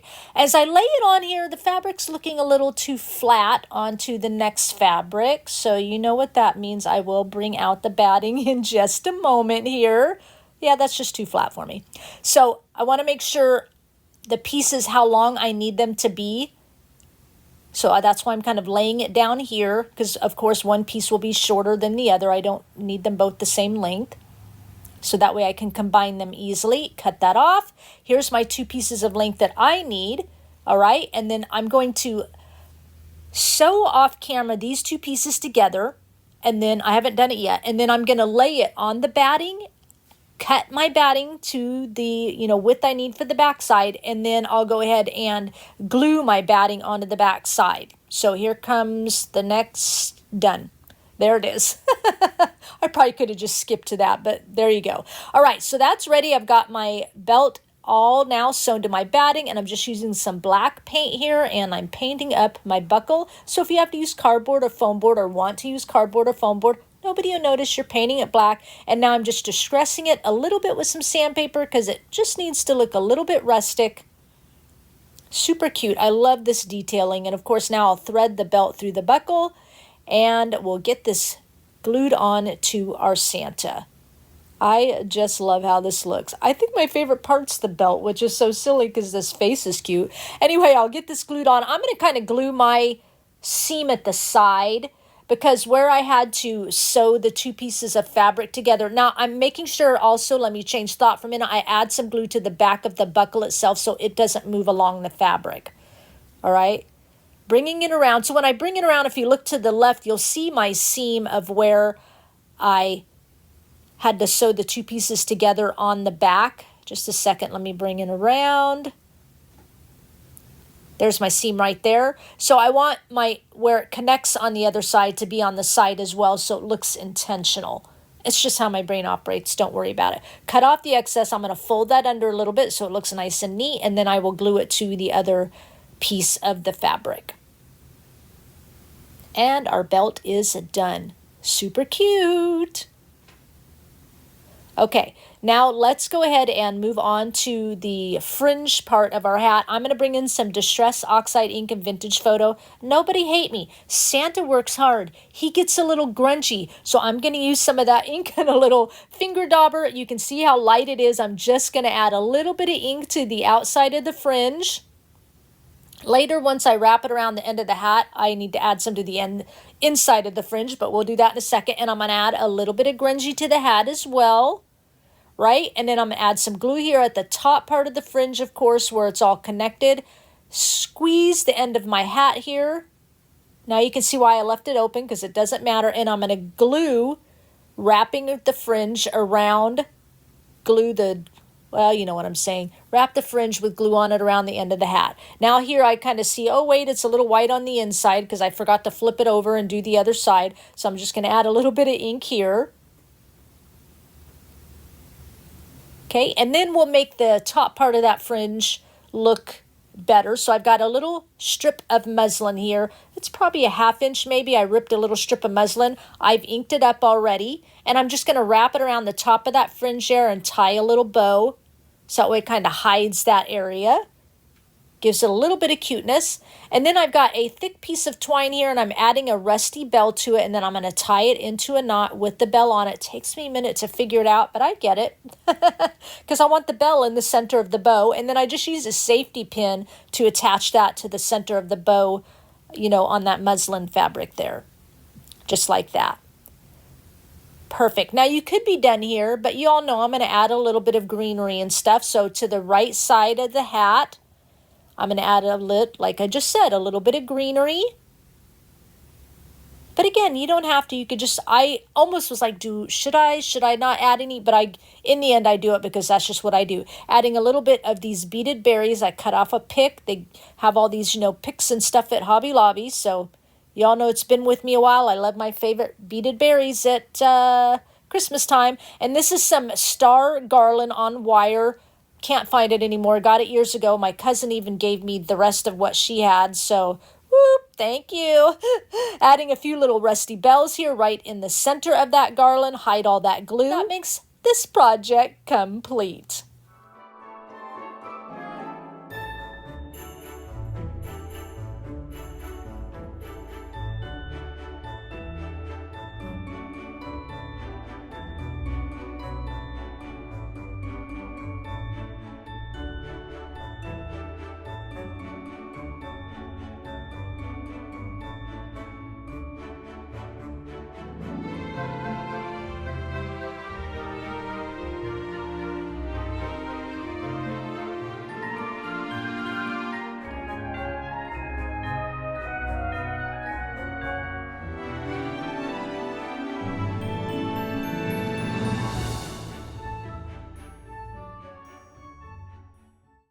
It's time for a two-part project number 8. Let's get started with part 1. For this video and project, I found these like furniture feet at a Habitat for Humanity. They were like $1 a piece. I'm going to add just some, bottle brush trees on top. One, not so wintry, one really wintry, and just make them have, little fun. We've seen all sorts of versions of these things, and I just think they're so cute, and I've been wanting to do them. They are quick, they are easy, they are fun. And so first thing I'm doing is just taking some Waverly Antique Wax. I've got it mixed with water, of course. It's a nice, cheap, easy stain, and I'm just going to stain both of these, and then, of course, off camera, I'm going to just do a little bit of sanding to distress them. All right, I also want to distress like the wood part of the, bottom of the tree base because I want it to, blend in with the base, although we kind of cover it up, but still I've done it. So here they are sanded. The color lightens up a lot, doesn't it? Because it looks so dark when you first paint it, but just a little distressing around it. I like how they're turning out. And then I'm just using, this is just some like version of, it's E6000 glue, but I can't remember what thing it's called, but it's one that sets up in like 10 minutes and it takes only like 4 to 6 hours to fully cure, and just gluing each of the trees to the top of this. Now I've got it just kind of laying on this thing, and we're going to start this spool, and we're just going to start, brought out my hot glue gun and start gluing some greenery to the bottom of both of these. They're going to look very similar, but a little bit different, so you could like, if you have these at a craft show, you can buy them as a pair or separately, however you want to do it. Adding in some beaded berries here. I get these in a pick. You all know, if you've been with me a long time, Hobby Lobby, $1.95 for a pick of these, $1.99 for a pick of these beaded berries. Adding in a little rusty star here. I'm going to bring in my Distress Oxide ink and Vintage Photo. I'm going to ink up this little clothespin. I like these. You can get them in the office section of like Walmart because they're short and fat. They're not the little mini ones, and they're not the great big long ones. I like them in between. And this, of course, is just the fabric tag we've been making all along. Couple ripped pieces of fabric, little batting in between. I sew around it, and then I've already used Michael's clickable stamps to, stamp the word believe on it and ink around that. Then, of course, I'm hot gluing it to a bow I made out of like a 1-inch strip of ripped fabric, and then I'm going to use actually Beacon Fabri-Tac glue to glue my clothespin around both of those, because my hot glue is like one of those hot temps and it sets up super quick. So I had a little more time with the Fabri-Tac to get that on there, and then I'll hot glue that whole ensemble down here into the greenery. And it's a good thing I use the Fabri-Tac because I decided to make a little bow out of this kind of cream and burgundy twine. So I have that 1 minute working time. So once I make that into a bow, I can slip it right up under into that clothespin, and that makes this one complete. Let's work into this one. Same kind of thing, but just a little bit different, fabric, that kind of thing. I've got some garland. It's wire garland with rusty stars on them. You can't find this anymore. We used to get it at Joann's. This is just a little bit left that I got from my cousin Lori. So I'm just kind of twirling the ends and stuff like that. And then I'm going to go ahead and hot glue some greenery down below on this one. I try to use different greenery on both, so they, obviously both look a little bit different. I wanted this greenery to be a lot more snowy too, because the tree is a lot more snowy. That's my thinking behind that. Of course, I'll bring in my beaded berries. The same kind of elements, but yes, very, very quickly to put these together. And I love how they turned out. A lot of these you'll just see maybe a bow on there or something like that. Or some people would just put them into like a spool of thread, which we're going to make a cup or one of those. Just put it in there and that's it. You can do however you want it, but I like to just dress it up a little bit more. So I'm adding the same bow. I'm adding, a little fabric tag here, of course. I'm adding the rusty star garland, and then I added a bell with the rusty safety pin right in the middle of that. And then I decided, I forgot to add, I was going to add the rusty star garland behind the tag, but I decided it would look better underneath the tag, so I'm adding that in last minute. And then, of course, hot gluing this whole ensemble to that greenery area. And then the very last thing is I'll come in with some of this glitter dust. It's clear with a little hint of silver, and I'll just kind of just a slight glitter everything up. And then we'll move into our next part 2 of project number 8. I almost got lost. So this I actually started with, and then I rearranged. But these are vintage crochet spools of thread that I found at a thrift store. This one didn't have the label in the bottom, so any of them that didn't have that, I cut a piece of cardboard to fit in the bottom. And I'm just filling the center with cotton to take up the space, and Bella wants the cotton, of course. And these, I actually got a package of 12 of them at the local thrift store. Beautiful vintage. They actually have the labels like in, like most of them, they're stained up. This is how they used to come. The spools would be all threaded up. This was 70 cents. And then they'd have the center wrapped around with the thread. But I love all the different sizes that came with it. And these are going to look so cute in all different sizes. And I know we've seen these before, but let's take it to the next level. So this tree came from Walmart, plastic base. So I decided to add a little bit of cotton around that just so it will help also take up the space in the center of that spool. I've got, ripped strip of fabric already tied into a bow, some beaded berries here, again from Hobby Lobby, rusty star here. And then here's my tag. Again, 2 pieces of muslin with some batting in the middle. I've sewn around it. Muslin that I ripped into pieces. And then I'm just using here the Michael's clickable stamps to stamp the word Merry. And I'll go ahead and glue the bow down. I don't want to add a lot here because I want the tree and the spool to be seen. But yeah, we've all seen versions of these, and usually they're just kind of stuck in the spool and that's it. And that's perfect. They look cute. A different way to have a base. But like I said, I just kind of wanted to dress it up a little bit more. Adding my rusty star behind my bow here. Yeah, I just love the staining of the vintage and everything on these spools. They're awesome. Adding a, twine bow, glued it to the front of the tag. So while that's setting up, I'm going to glue on my little beaded berries here. Then I'll go ahead and take a rusty safety pin and a bell, and we're just going to clip it right in the corner of that tag there, and then we'll just glue this right in the center of that ensemble. We're done with this. You could totally just go, with a bow and a rusty star, a bow and a bell in the center, however you want. I love that these are simple and they look so cute clustered in different sizes, so I'll make sure I have some of the other sizes at the end when we take a look at the final results. And that makes this project complete. No shimmer glitter on these.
Have you made it this far? If so, you drop me a Christmas tree emoji. Now drop me a present emoji as we move in to project number 9, and this is a subscriber dupe request. She wanted to see if we could dupe this particular ornament pillow, so let's get going with it. I think I figured it out for you. I will have a free pattern for you on my printable. It comes in 2 pages. This first piece, you're going to tape it together at the dash lines, that top and bottom. You can see those dash lines to form one piece, and you're going to cut 8 out of both of these pieces. Here's the dash lines. This is loosely what it looks like. I just kind of really quickly taped it together, but then you're going to have the second piece. It's going to have 3 pieces on it. You're going to have a bell cut out here. You're going to cut 4. You're going to cut 1 of these bottom pieces for the hanger and 1 of these circle pieces also for the hanger. And then for like the loop piece at the top, we're going to use some chunky yarn, but I've loosely given you some measurements if you want to use like, fabric that matches your ornament or something like that, but you'll probably have to adjust those measurements, okay? Or you could use like some ribbon. This is the chunky chunky fleece I found at Walmart. It's about $14 for a yard and a half, but you should be able to get 3 to 4 ornaments out of it. So very cost effective. You could buy, there's Christmas blankets out right now, those fleecy Christmas blankets that run about $4. You know, they have all sorts of different patterns on it. Or you could buy regular fleece at Walmart. It's about $3 cheaper than the checkered fleece. You're going to need some black felt. And then this is the chunky yarn I'm using I got at Walmart. It runs just a little under $7, but it works perfectly with the fleece. This is what the thing says on the title. I'm going to cut everything off on camera. So here's my top piece for the ornament topper and my 8 pieces for the bottom and my 4 bell pieces.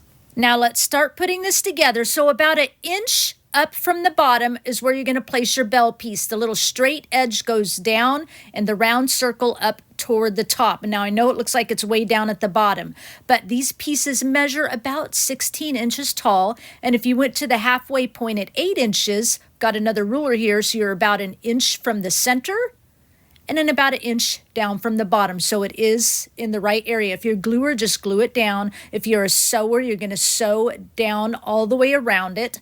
Now I'm actually using 2 pieces of felt for my little bell piece because the felt I got was kind of thin, but you know, that's just optional. You can use 1 piece, of course, it'll work just fine. Actually, I made 2 of these, and on the second one, I'm like, I want to see what just 1 bell piece looks like versus layering 2 pieces, and it looked totally fine. But I was thinking it was going to look too thin or something, but 1 piece is sufficient.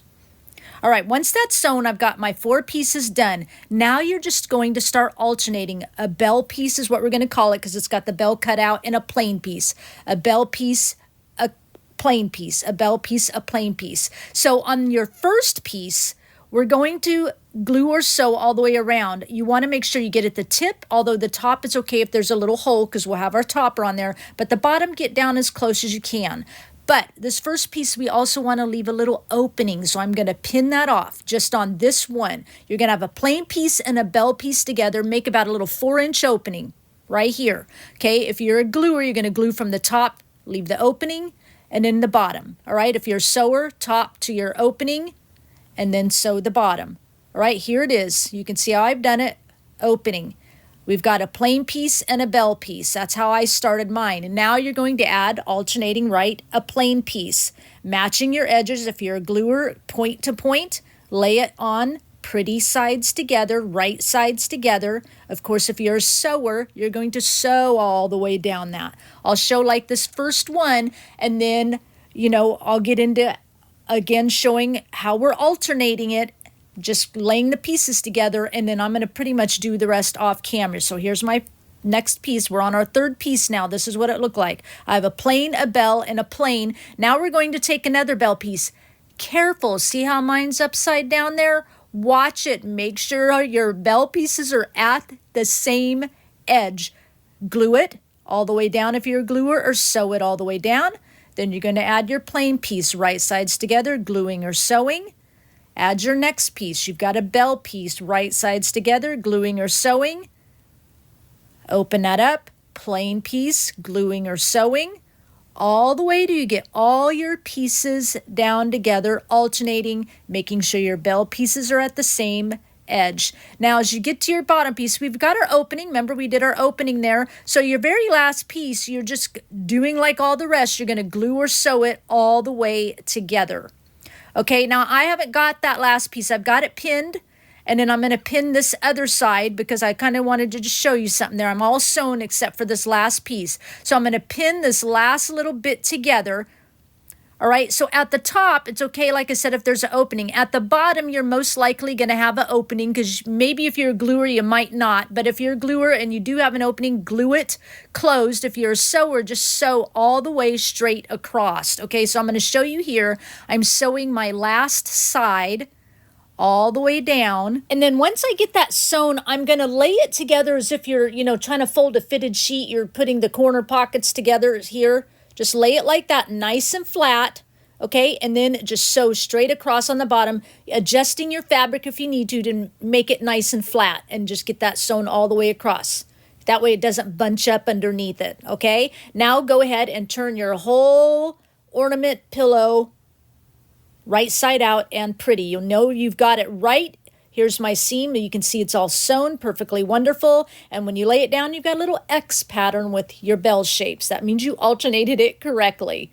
All right, the top's got a little hole. That's okay. It's going to get covered up with our ornament topper, right? I'm going to call it an ornament topper even though this is a bell. Now let's go to our ornament topper. We got our straight piece and our little circle. Here's our thick, chunky yarn we're going to use. All right, this is what we're going to do to kind of like go like this to make our loops. And then I'm going to like figure out, I go about 6 inches plus an inch, so about 7 inches for my length. I do end up having a little extra. I cut that off, so 6 inches is probably plenty. So cut to it about 6 inches. Take your straight rectangular piece and sew across or glue right at that edge, just like that. So here I am all sewn and ready to go. Now what we're going to do is on one end, just flip it up about a 1/2 inch and go ahead and pin it.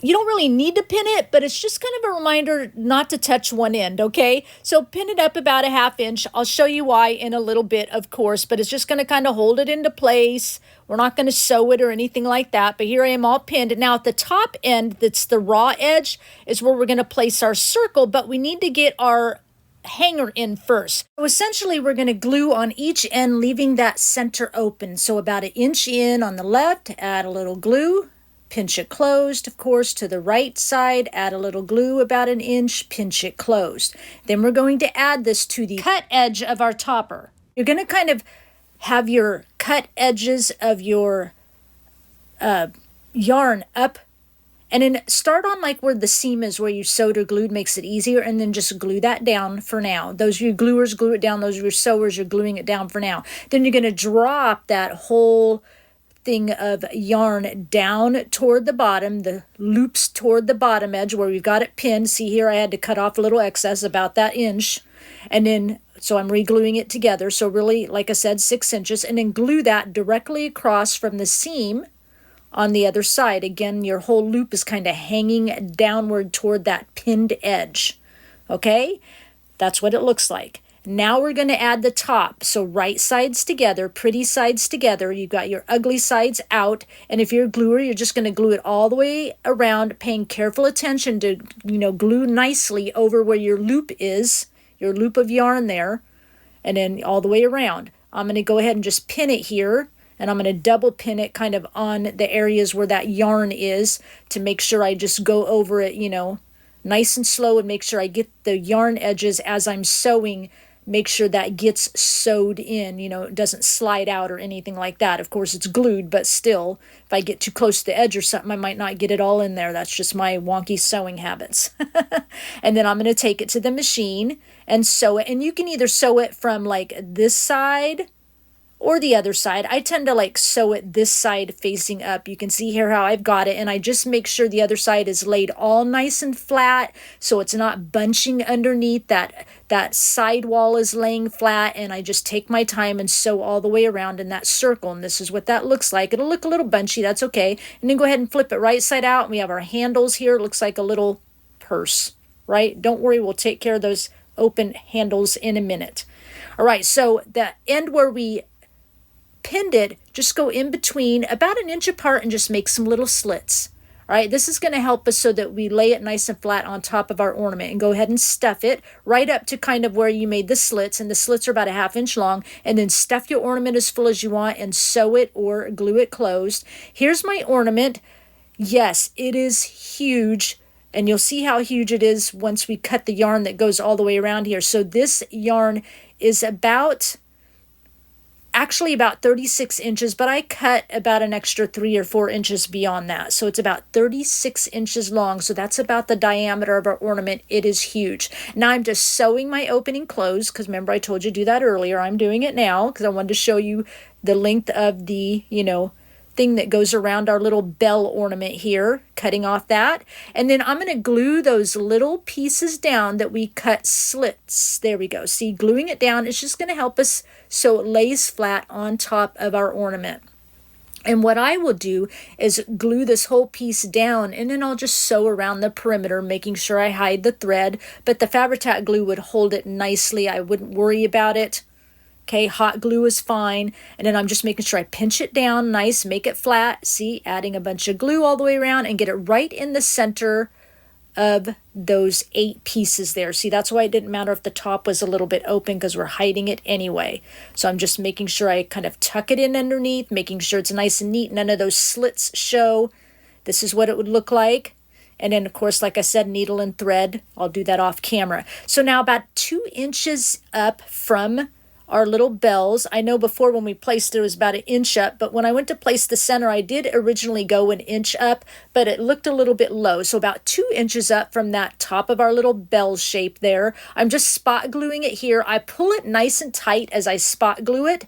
And then once I get that kind of into place, spot gluing it above each bell, then I'll go around and because I haven't done it yet, glue all the space in between. Okay. 2 inches up, just doing a little spot glue, pull it nice and tight. Not too tight, you don't want your bell indented, but pull it tight so it doesn't look loose and floppy, right? Finishing this off, just measuring, making sure, so it looks nice and even all the way around. See, here's about a couple inches I cut off of that. All right, and then just start gluing it again, filling in all those spaces. We're almost done with this, and it's so super cute. I love it. I need to make one for myself. Getting the rest of that done. And then when we overlap, the reason this chunky yarn, because when you overlap it, you don't even see where we overlapped it because of all that fluffiness. So that makes it nice. All right, so for our ribbon, I ripped 2-inch strips of fabric, about 44 inches long, two of those. And then I've got this batting comes in a roll. It's already 2 inches, but then if you don't, you can cut batting. Batting is optional. 2 inches wide about, and then you're just I'm going to spot glue mine down the middle. But if you are a sewer or a gluer, and you use batting, make sure you glue the whole piece of batting down onto your fabric. You don't want any loose floppiness of the batting against the fabric. And you're going to do 2 of these this way. All right, again, batting is optional. You don't have to. If you want to just use fabric, then start after I glue the batting on. Start with my instructions after I glue the batting on. Basically, get this down here, and basically you're going to take now right sides together. All right, if you're a gluer, you're going to glue all the way down one long side, one short end, and down the other long side, leaving one short end opening, whether or not you use batting. Here I did, see, glued all the way, or sewed all the way down. Oh my gosh, my words are escaping me. Now we're going to turn it right side out. This is the fun part. See you in about an hour. Just kidding. I used some pliers, needle nose pliers, to help pull it through. It went pretty quick. And I've already got it kind of tied into a bow. I love it because it's all chunky. The original picture looked like it was a real chunky bow, which is why I added batting. I've got one side a little longer on purpose, but I still have to cut off about 1 inch. And then I need to tuck that in. We don't want to leave it unfinished. And then I will glue it closed, but then I come back with some hand stitching and kind of sew it closed as well. But gluing it closed will be just fine. Right? Now, this is a big bell. I've just tied it around the middle with some string. You won't see that string at all. These bells, they were 2 to a thingy at Walmart in their ornament section, under $2. But I love how huge they are. I'm putting a bell on a bell. And then I've made a little fabric tag here, 2 pieces of muslin material with batting in between, sewed around it using Michael's clickable stamps, my VersaFine ink, and just stamping the word jingle, just like that, really cute. And now let's go with some wire. This is 20 gauge wire. I'm just cutting off a piece long enough. I'll have to adjust it in a minute, but you're going to take one end. I've got some just round needle nose pliers here. You can do it with your fingers. This wire is very manipulative, and just make a little loop like that so it's all nice and doesn't poke you, okay? And do the same on the other end. I kind of measured how long of a piece I would need, cut off any excess, and then I looped that other side. And then we're going to place it in between our chunky ribbon, or chunky yarn. I keep wanting to call it ribbon. Again, great reason to use the chunky yarn, because we're going to just glue one side in and make sure you get the ends really good. And we're going to just shove it right down to that ornament topper or bell topper and right up against that chunky yarn, and getting nice gluey fingers here.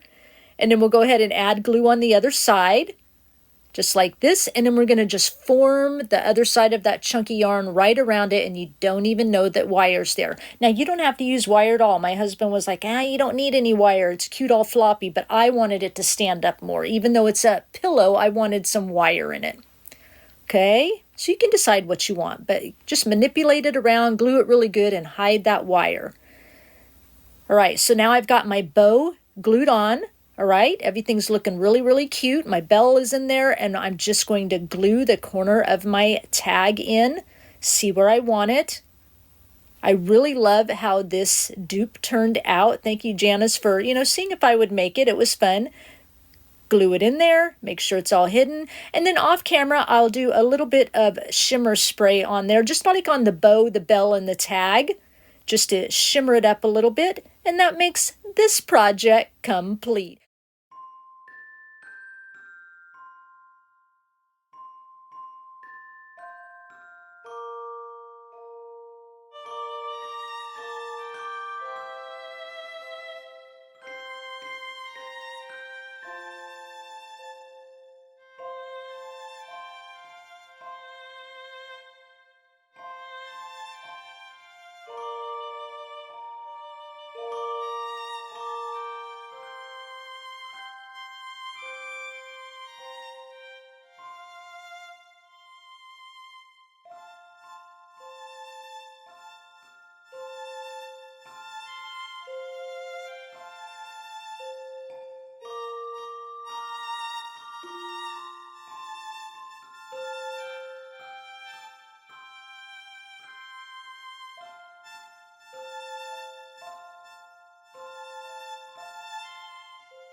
Three more projects to go, so stick with me as we move into project number 10. This project, I hand drew kind of a whimsical looking star. And of course, yes, I'll have a free pattern for you in my description box to my blog. Now this measures about 15 by 18 inches. And let me show you the pattern. It comes in 3 pieces, A, B, and C. Of course, you're going to tape it together at the dash lines. Now for this one, it says tape to piece B, the top. So on piece B right here, it says tape to piece A, and underneath it in parentheses says B top. So match where it says B top, and then tape it together after you've cut out the pieces, of course. And then the bottom piece says tape to piece C, B bottom, and then here on C it says tape to piece B bottom, match it, B bottom, and then tape it together, or just make it look like a star and tape it together. All right, so for this, I'm going to use a spindle. I'm going to cut most of this off here. And then at the bottom, I'm just going to leave a tiny little bit. It's really long. Going to leave just a couple inches here and cut all the rest off.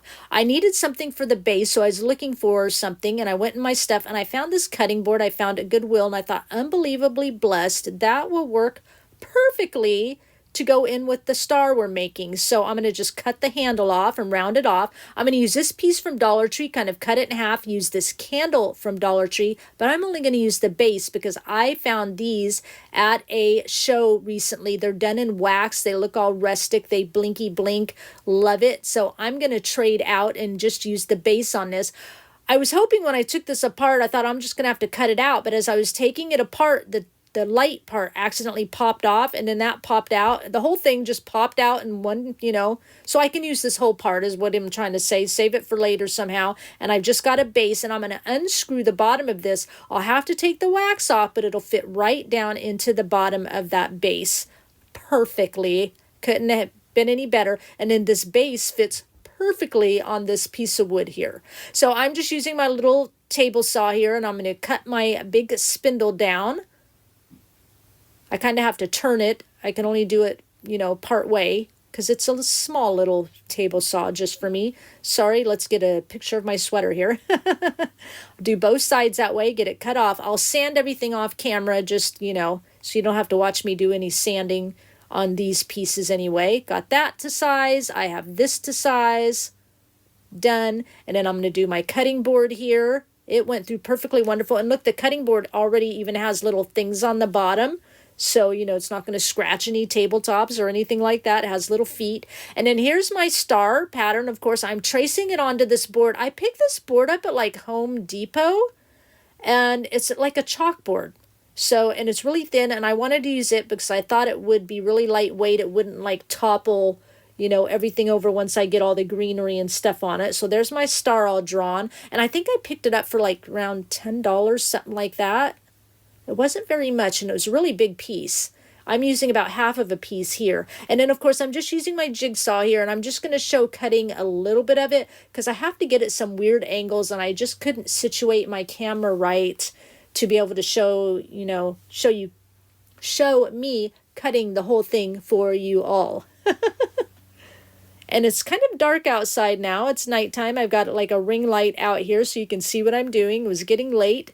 Time's running out of me, but we're getting this project cut out and ready to go. But I do like how it turns out. My husband wasn't so sure about the kind of the whimsy of the star shape, but I'm okay with it. I can handle it. We're going with it. All right, once it's cut out, here's what it looks like. Here we go. And what I love is black on one side, and then it's like white on the other. So originally, I was going to leave the back side. You'll see the white in just a minute. There it is. So I wouldn't have to paint the back. It'd be all finished off, and I was going to sand off the front so that I could repaint it with some chalk paint, kind of an off-white chalk paint. But as I said a minute ago, it's dark. It's a little late outside. I was a little tired, and so I accidentally started sanding the white off before I realized I was sanding the wrong side. So I had to sand both sides and repaint both sides. But what are you going to do? I guess the front and back match. So here I am painting it. I've got two color chalk paints kind of mixed together. I have Dixie Belle, the color drop cloth, and I have Debbie's Design Diary White Swan. The white and the really cream kind of mixed together, just kind of make a nice off-white. And then, of course, I will paint both sides. I do 2 coats, and then I distress it off camera a little bit. While that paint is drying, I'm taking some of these tumbling tower blocks from Dollar Tree using some wood glue, because what I want to do is add a little bit more strength underneath this little piece of wood so we can attach it to the spindle. And so I'll just wood glue those couple of little blocks to it and then clamp them up. Here's my star all distressed out, and I've got some black chalk paint mixed with water and a fan brush, and I'm just going to add some splatters on it just to give it a little bit more personality. You knew it was coming. You knew the splatter was coming. Don't deny it. All right, now here is my candle base. I have the base of my blinking candle in it, and it fits perfectly wonderful. So take that back out. But what I want to do, because we took all that innards of that candle out, right? So I'm cutting a couple pieces of cardboard here. I'm going to glue them together, and then I'm going to glue it to the inside of the base here so that I have some gluing surface to glue this to that little piece of wood we cut, right? Perfect. Now I can glue it down. All right, let's switch over. We want to make a little fabric bow. Now we just did the same bow on our last project, but I'm going to change it up a bit and only use one piece of batting on one side of the fabric to make it a little bit thinner. I've got 2 pieces of fabric ripped about 2 inches wide, about 44 inches long. I'm choosing to use some batting as well, only one piece. If you're a gluer and want to do this, you're going to glue your whole piece of batting to one piece of your fabric. Okay, and then you're going to take the other piece of your fabric right sides together, and you're going to layer them like this. Just like that. My other piece, it was a little bit long. I cut my batting short, but no worries, I'll just cut that extra off. I don't really need it. It's a long bow anyway. Now, if you're a gluer, you're going to glue one short end, one long end just along the sides. Leave one end open, don't glue that, and then glue the other long end along the sides. I'm going to sew it all off camera, and then we can flip it inside out, of course, right side out. Here's mine sewn along the edges. Here's where I'm going to flip it. I'm just going to show you what I like to do here. I take some long round nose pliers, so as I am flipping it, it's really easy to stick those long pliers way down inside so I can pull up a great big chunk and flip it right side out even quicker. That's the way I do it. All right, once that's all flipped out, I'm going to pull that raw end that we didn't glue or sew shut. I'm going to tuck it inward and glue it, and then I'm going to sew around the entire perimeter on the outside just because it flattens the fabric a little bit. You don't have to do that, especially if you're a gluer. It just leaves the bow a little more puffy, and that's okay. Here's what it looks like all sewn around the entire perimeter. Nice and pretty, and then we're just going to make a little bow out of it. Nice long tails, and you don't have to have it as long fabric as I did. You can use as short length pieces that you want to make your bow. And you don't have to do that. You can just use regular ribbon. That's perfectly wonderful. So I have a couple of free printables for you. This here says Unbelievably Blessed. I designed it a couple of ways for you because my little stand, the cutting board's at Unbelievably Blessed, and I thought if you all wanted to do this and do a stand, you at least have that for yours if you want it that way. And then, of course, I did one for Oh Holy Night, right? So you'll have that printable too. Now, the tag I'm using that I painted is one of those wood tags from Dollar Tree. It has the little beads on it. I forgot to show that. All I did, took the beads off and just painted, distressed it to look like the star. And now, of course, I'm just adding my vinyl for this now. Of course, I will have both PDF and PNG files on my blog for you, link in the description box so that you can make this, however you want it. I will also have the fonts listed down below for you if you just want to make it yourself. Now, of course, black paint mixed with water, doing a little splattering so it matches the star. And then we're going to move in with some greenery. This greenery came from Hobby Lobby, as well as my favorite beaded berry picks.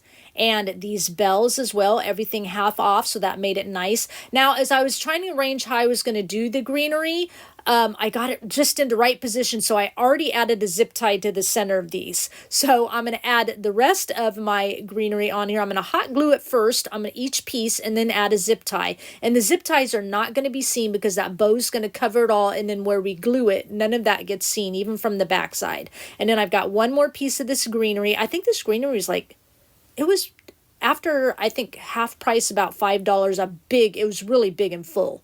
I found it over in the actual, the big area where all the flowers and stuff are. Get that glued on, add a zip tie, and now I'm gluing in just a couple of, pieces of beaded berry here, using my Fabrica for that because the hot glue will kind of curl up and melt this greenery here. And then I'm adding some really long wire to some snowy looking pine cones. Hello, Bella. I didn't want to use the pine cones that came with the pick because they were more kind of crystally looking, and I wanted more of a snowy look. And I'm adding really long wires because I want my pine cones to come down a little further down, kind of below the loops of the bow. So by making them longer, of course, I've got a way to add them and tighten them up at the top of our pick where all the zip ties and stuff are.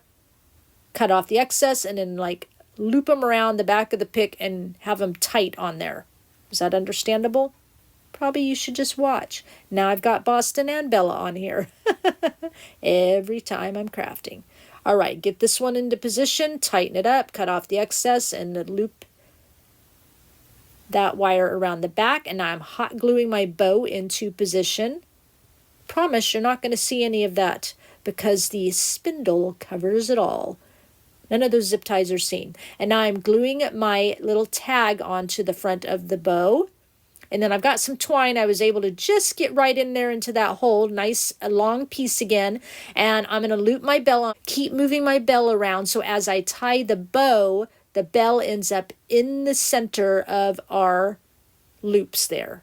Perfect. All right, so let's move on to our stand. I sweet talked my husband into doing it for me. So he just wood glued and added 4 screws to secure the cutting board to our spindle for our base. And he put the spindle back just a little bit further, so in case if it's top heavy. And in this piece, he wood glued that too, but he used these double-ended screws and was able to tap it into the wood. And in the star, he just nailed it in. And here's the 3 nails, 1, 2, 3. I just painted black over them to look like the splatter. Dun, dun, dun, dun. All right, so now it's time to glue our whole ensemble here. I started out with hot glue. It didn't hold, so I warmed that hot glue up, peeled it all off, and then I used my Beacon Quick Grip glue, which is kind of like E6000, and now that sucker is on there like cement. And then, of course, my candle's ready to go. We're going to add some glue here. I had to just sand the bottom of that handle a little bit so it would set level in our wood piece over that little hump on the wood piece there, but just, using my Beacon Fabric glue and then putting that on there just like that, and that makes this project complete.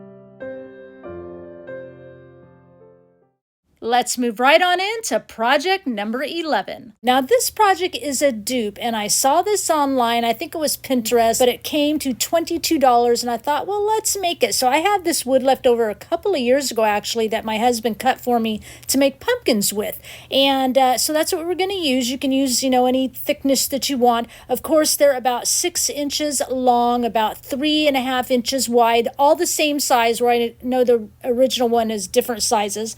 But I'm going to use Dixie Belle chalk paint in the color Rustic Red on one of them.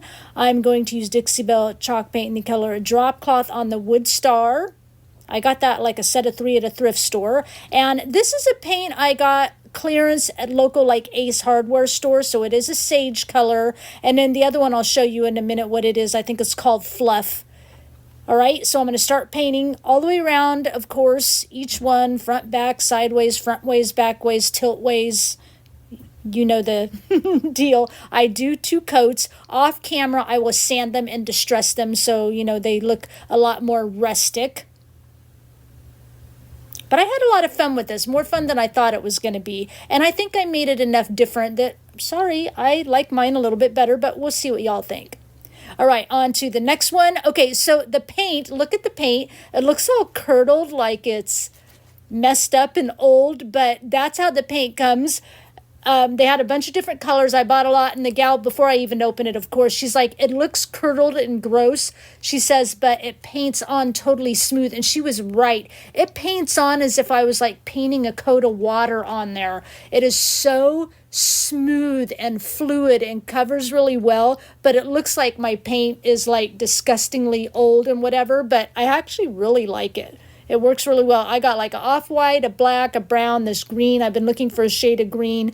Anyway, so Dixie Belle chalk paint in the color Fluff is what I'm using on this last one. It's mostly painted here. I like this one because it's white, but if you look at it, you kind of see that little hint of a gray tone to it. It's got like just a really nice soft undertone of gray. I didn't want like dark gray like it showed on the original. I just wanted really light and soft. So pleased with how this came out.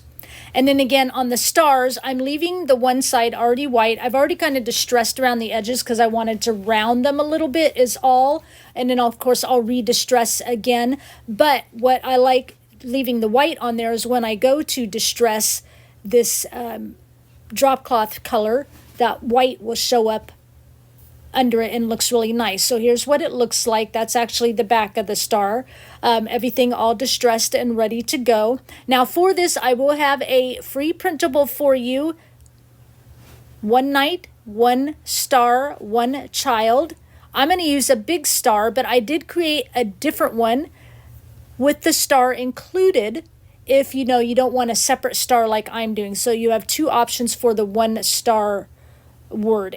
And of course I will have the PDF and the PNG links for you on my blog. Again, as we know, and I always say, the link is in the description box for you, so you'll be able to find those if you want to make this project. Now I'm just taking some wire. I don't know the gauge of this. I got it at a garage sale. It's kind of like electrical wire. It's got like a nice kind of black coating around it. And I'm just going to kind of make a, curlicue, because I want the star to sit up above the one star piece of wood, but I want it to have at least a little bit of personality, and I didn't want to just glue the star directly to the wood. So I'm just curlicuing a little bit here, and then, making it as short or as long as I want it, just a little bit. Nice and easy. All right, now I'm coming in with some black paint mixed with water, my little fan brush.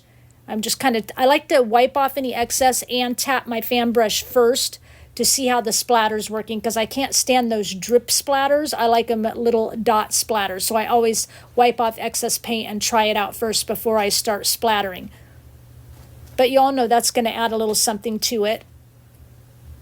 And I am just showing the front here, but I splatter along the back, the top, the sides, everything, so that all looks cohesive. You'll really kind of see the splatter on this white one here, but I think it just adds a little something to it. All right, of course, I've got a drill and my drill bit that matches the diameter of the wire I'm using, drilling into the top of the wood near the left edge, and in, of course, the center of the star at the bottom portion of that star. And then I'm using this quick hold glue. It's like a E6, it is a E6000 quick hold, but it's kind of nice and runny, so I can actually, get it onto the needle and then take the needle and push the glue inside. Works really well.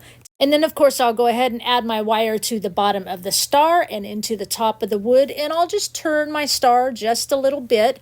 I do shimmer it a little bit off camera with our little glitter mist. And then let's take a look at the comparison here. So mine, of course, is on the left, and my price came in at $2. The one on the right is by a company called Fun Express, coming in at $21.99.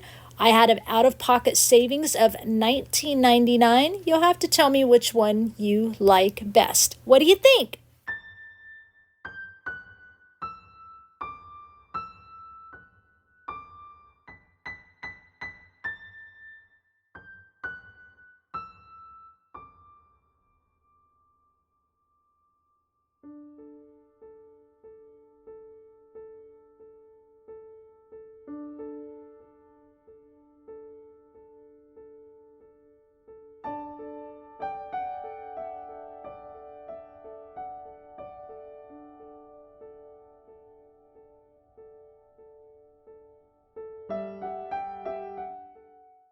Here it is, last project, number 12. You made it! For this project, we have another dupe.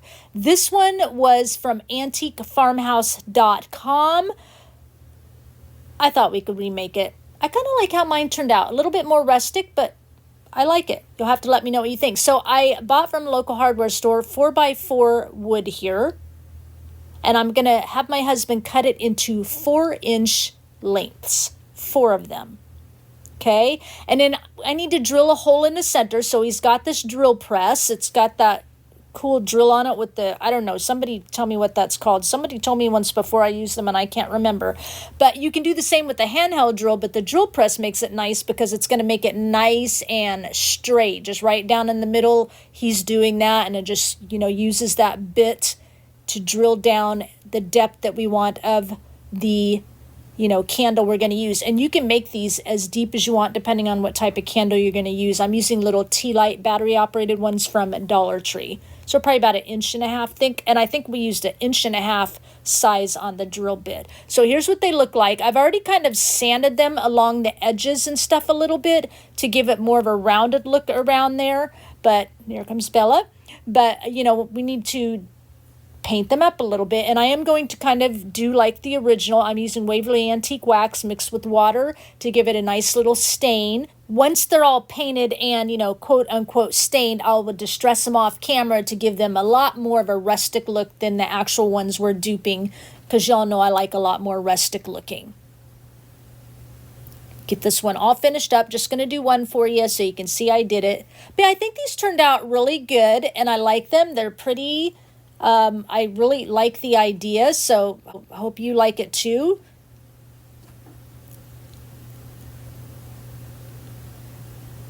Perfect. Little rest for my voice. So for the Noel, theirs look like they were just painted on. You could cut them out of vinyl. You could use any type of wood letters that you want. I use my laser machine and cut out some wood letters, but stickers, rub-ons, paint them on by hand, write them with the paint pen, however you want it. So I originally was starting to use this fluff to paint the letters with, and I went ahead and did that on all of them. But I wasn't happy with the kind of, bumpy hand-painted look, so I take them outside off camera and I spray paint them. Now they're nice and smooth and beautiful, and it makes me feel better. Now I've got a couple of wood stars here. I get them from craftingwithkimber.com. I'll leave a link down below if you're interested, because these stars work great at July 4th too.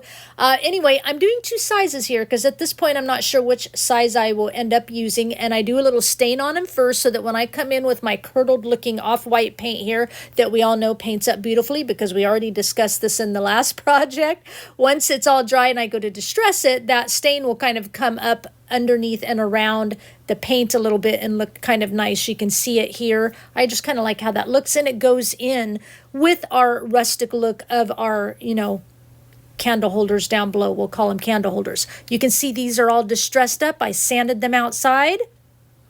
And then here's my letters, all nice and smooth, but they look a little too perfect. So we're going to come in with some sandpaper here very gently. Very gently. I'm praying the whole time because some of those pieces that extend off, some parts of the letter are so thin and frail. I have to be very gentle, but I'm just really just doing around the edges just a little bit. It helps them kind of melt into the wood versus just sitting on top of it a little bit, I think, by sanding around the edges. Oh, I was like, please don't break, please don't break. And they didn't. And now I'm coming in with my Fabrica glue and gluing them down. You could use a super glue if you have wood letters, whatever works for you. Got my ruler down there so I know exactly where to place my letters and get those glued down. Liking how this looks so far. Y'all, of course, will have to tell me which one you like better. We'll take a look at the comparison at the end, just like we did the last project. My ruler wasn't going to hold here. It kept wanting to fall off, so I grabbed the other block to put it underneath, hold it in place. I know I was kind of being smart there for a minute. 2 more letters to go. Okay, on to the last one, and yes, it's all out of order because I had to move the blocks around again to hold my ruler up. And then, of course, we're going to glue the smaller star right on that O. And then, of course, a little black paint mixed with water, keeping in with our theme today and doing a little splattering on all sides of our little candle holders here.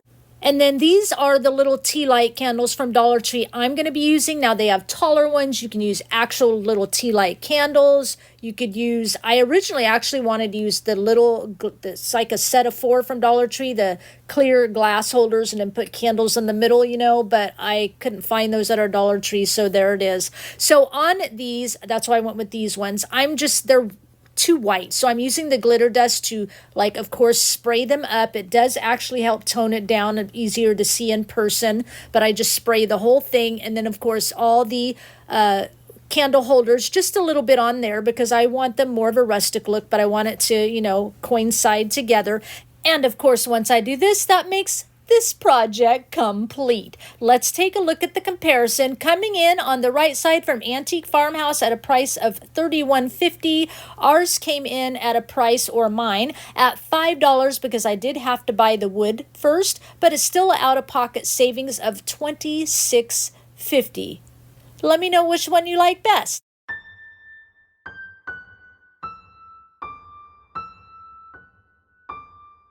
So I hope you enjoyed taking a look back at some of my favorite Christmas crafts from last year, 2024. Leave me a comment down below and let me know which craft you forgot about that you didn't make that you definitely want at the top of your Christmas crafting to-do list this year. Please give this video a thumbs up. And if you walked in here for the first time, you're just checking things out, you're digging what you saw, make sure before you click off, you hit that subscribe button and notification bell so you don't miss out on another video from me, because I have lots of fun Christmas crafts coming up ahead and you definitely don't want to miss any of those. Now, before I go, I'm going to leave you with one final thought. It's important to step into the full armor of God. It's important to stand tall within the power of God's defenses to beat the enemy when you're at war. But in order to stand tall and gather the strength you need to fight the enemy, you need to trust in the path that God has laid before you. No matter what might be lying ahead of you in this very moment, you need to allow God to direct your path so that you can experience His plan for your life. And in order to do this successfully, you need to take refuge in God and allow Him to be the mighty shield that surrounds you. In the Bible, the book of Psalms, chapters 16 through 18, the message is clear. As King David cried to the Lord to protect him, he also praised Him. His cause was just and his need was real. In doing this, it allowed God to respond and listen with His breath of life. God gave David the strength he needed to forge ahead and carry on. So let God's truth encompass you. Let the heart of the rest of these words that I'm about to paraphrase from David's words plus a few extra words of encouraging scripture throughout the Old Testament, give you the strength that you need. So as you take shelter in God, and God is leading you and guiding you, you will be able to raise his shield and deflect the fiery darts that the enemy tries to shoot at you. God holds your destiny and its timing in his hands. Allow him to teach you his ways and guide you into his truth. He will protect you from any harm that comes against you, and as you trust in him, he will always be your rescuer. His protection and faithfulness are your bodyguards. He will free your feet from any trap or snare, and he will never leave you alone to defend yourself. Let God's love, grace, and mercy be always close to you, for then your confidence will never be weakened. If at any time you feel overwhelmed, he will open the curtains and come to your defense so that his peace can flow through you, and then your body can rest safe and secure. Your sleep shall be sweet as you rest, knowing that you are never alone. He will rescue you and deliver you. His love will open the way because he delights in you. Keep your eyes focused on God's truth. Keep your heart pure and follow his ways. All of his promises are steadfast and have proven true from the past to the very present. He will be the brightness in your path ahead, and through him you will ascend to the highest peaks, standing strong on his firm foundation. With his armor and strength you will stand complete, and the enemy will be crushed. Your strength is bonded to God. He is your faith fortress, your wonderful deliverer, your rock of rescue, where none can reach you. God is the shield around you, the mighty power that saves you, and he is your high place. All you need to do is call on him. He will listen to every prayer, hear every word, and he will answer you. I thank you for sharing your time with me, and I'll talk with you again soon. Bye.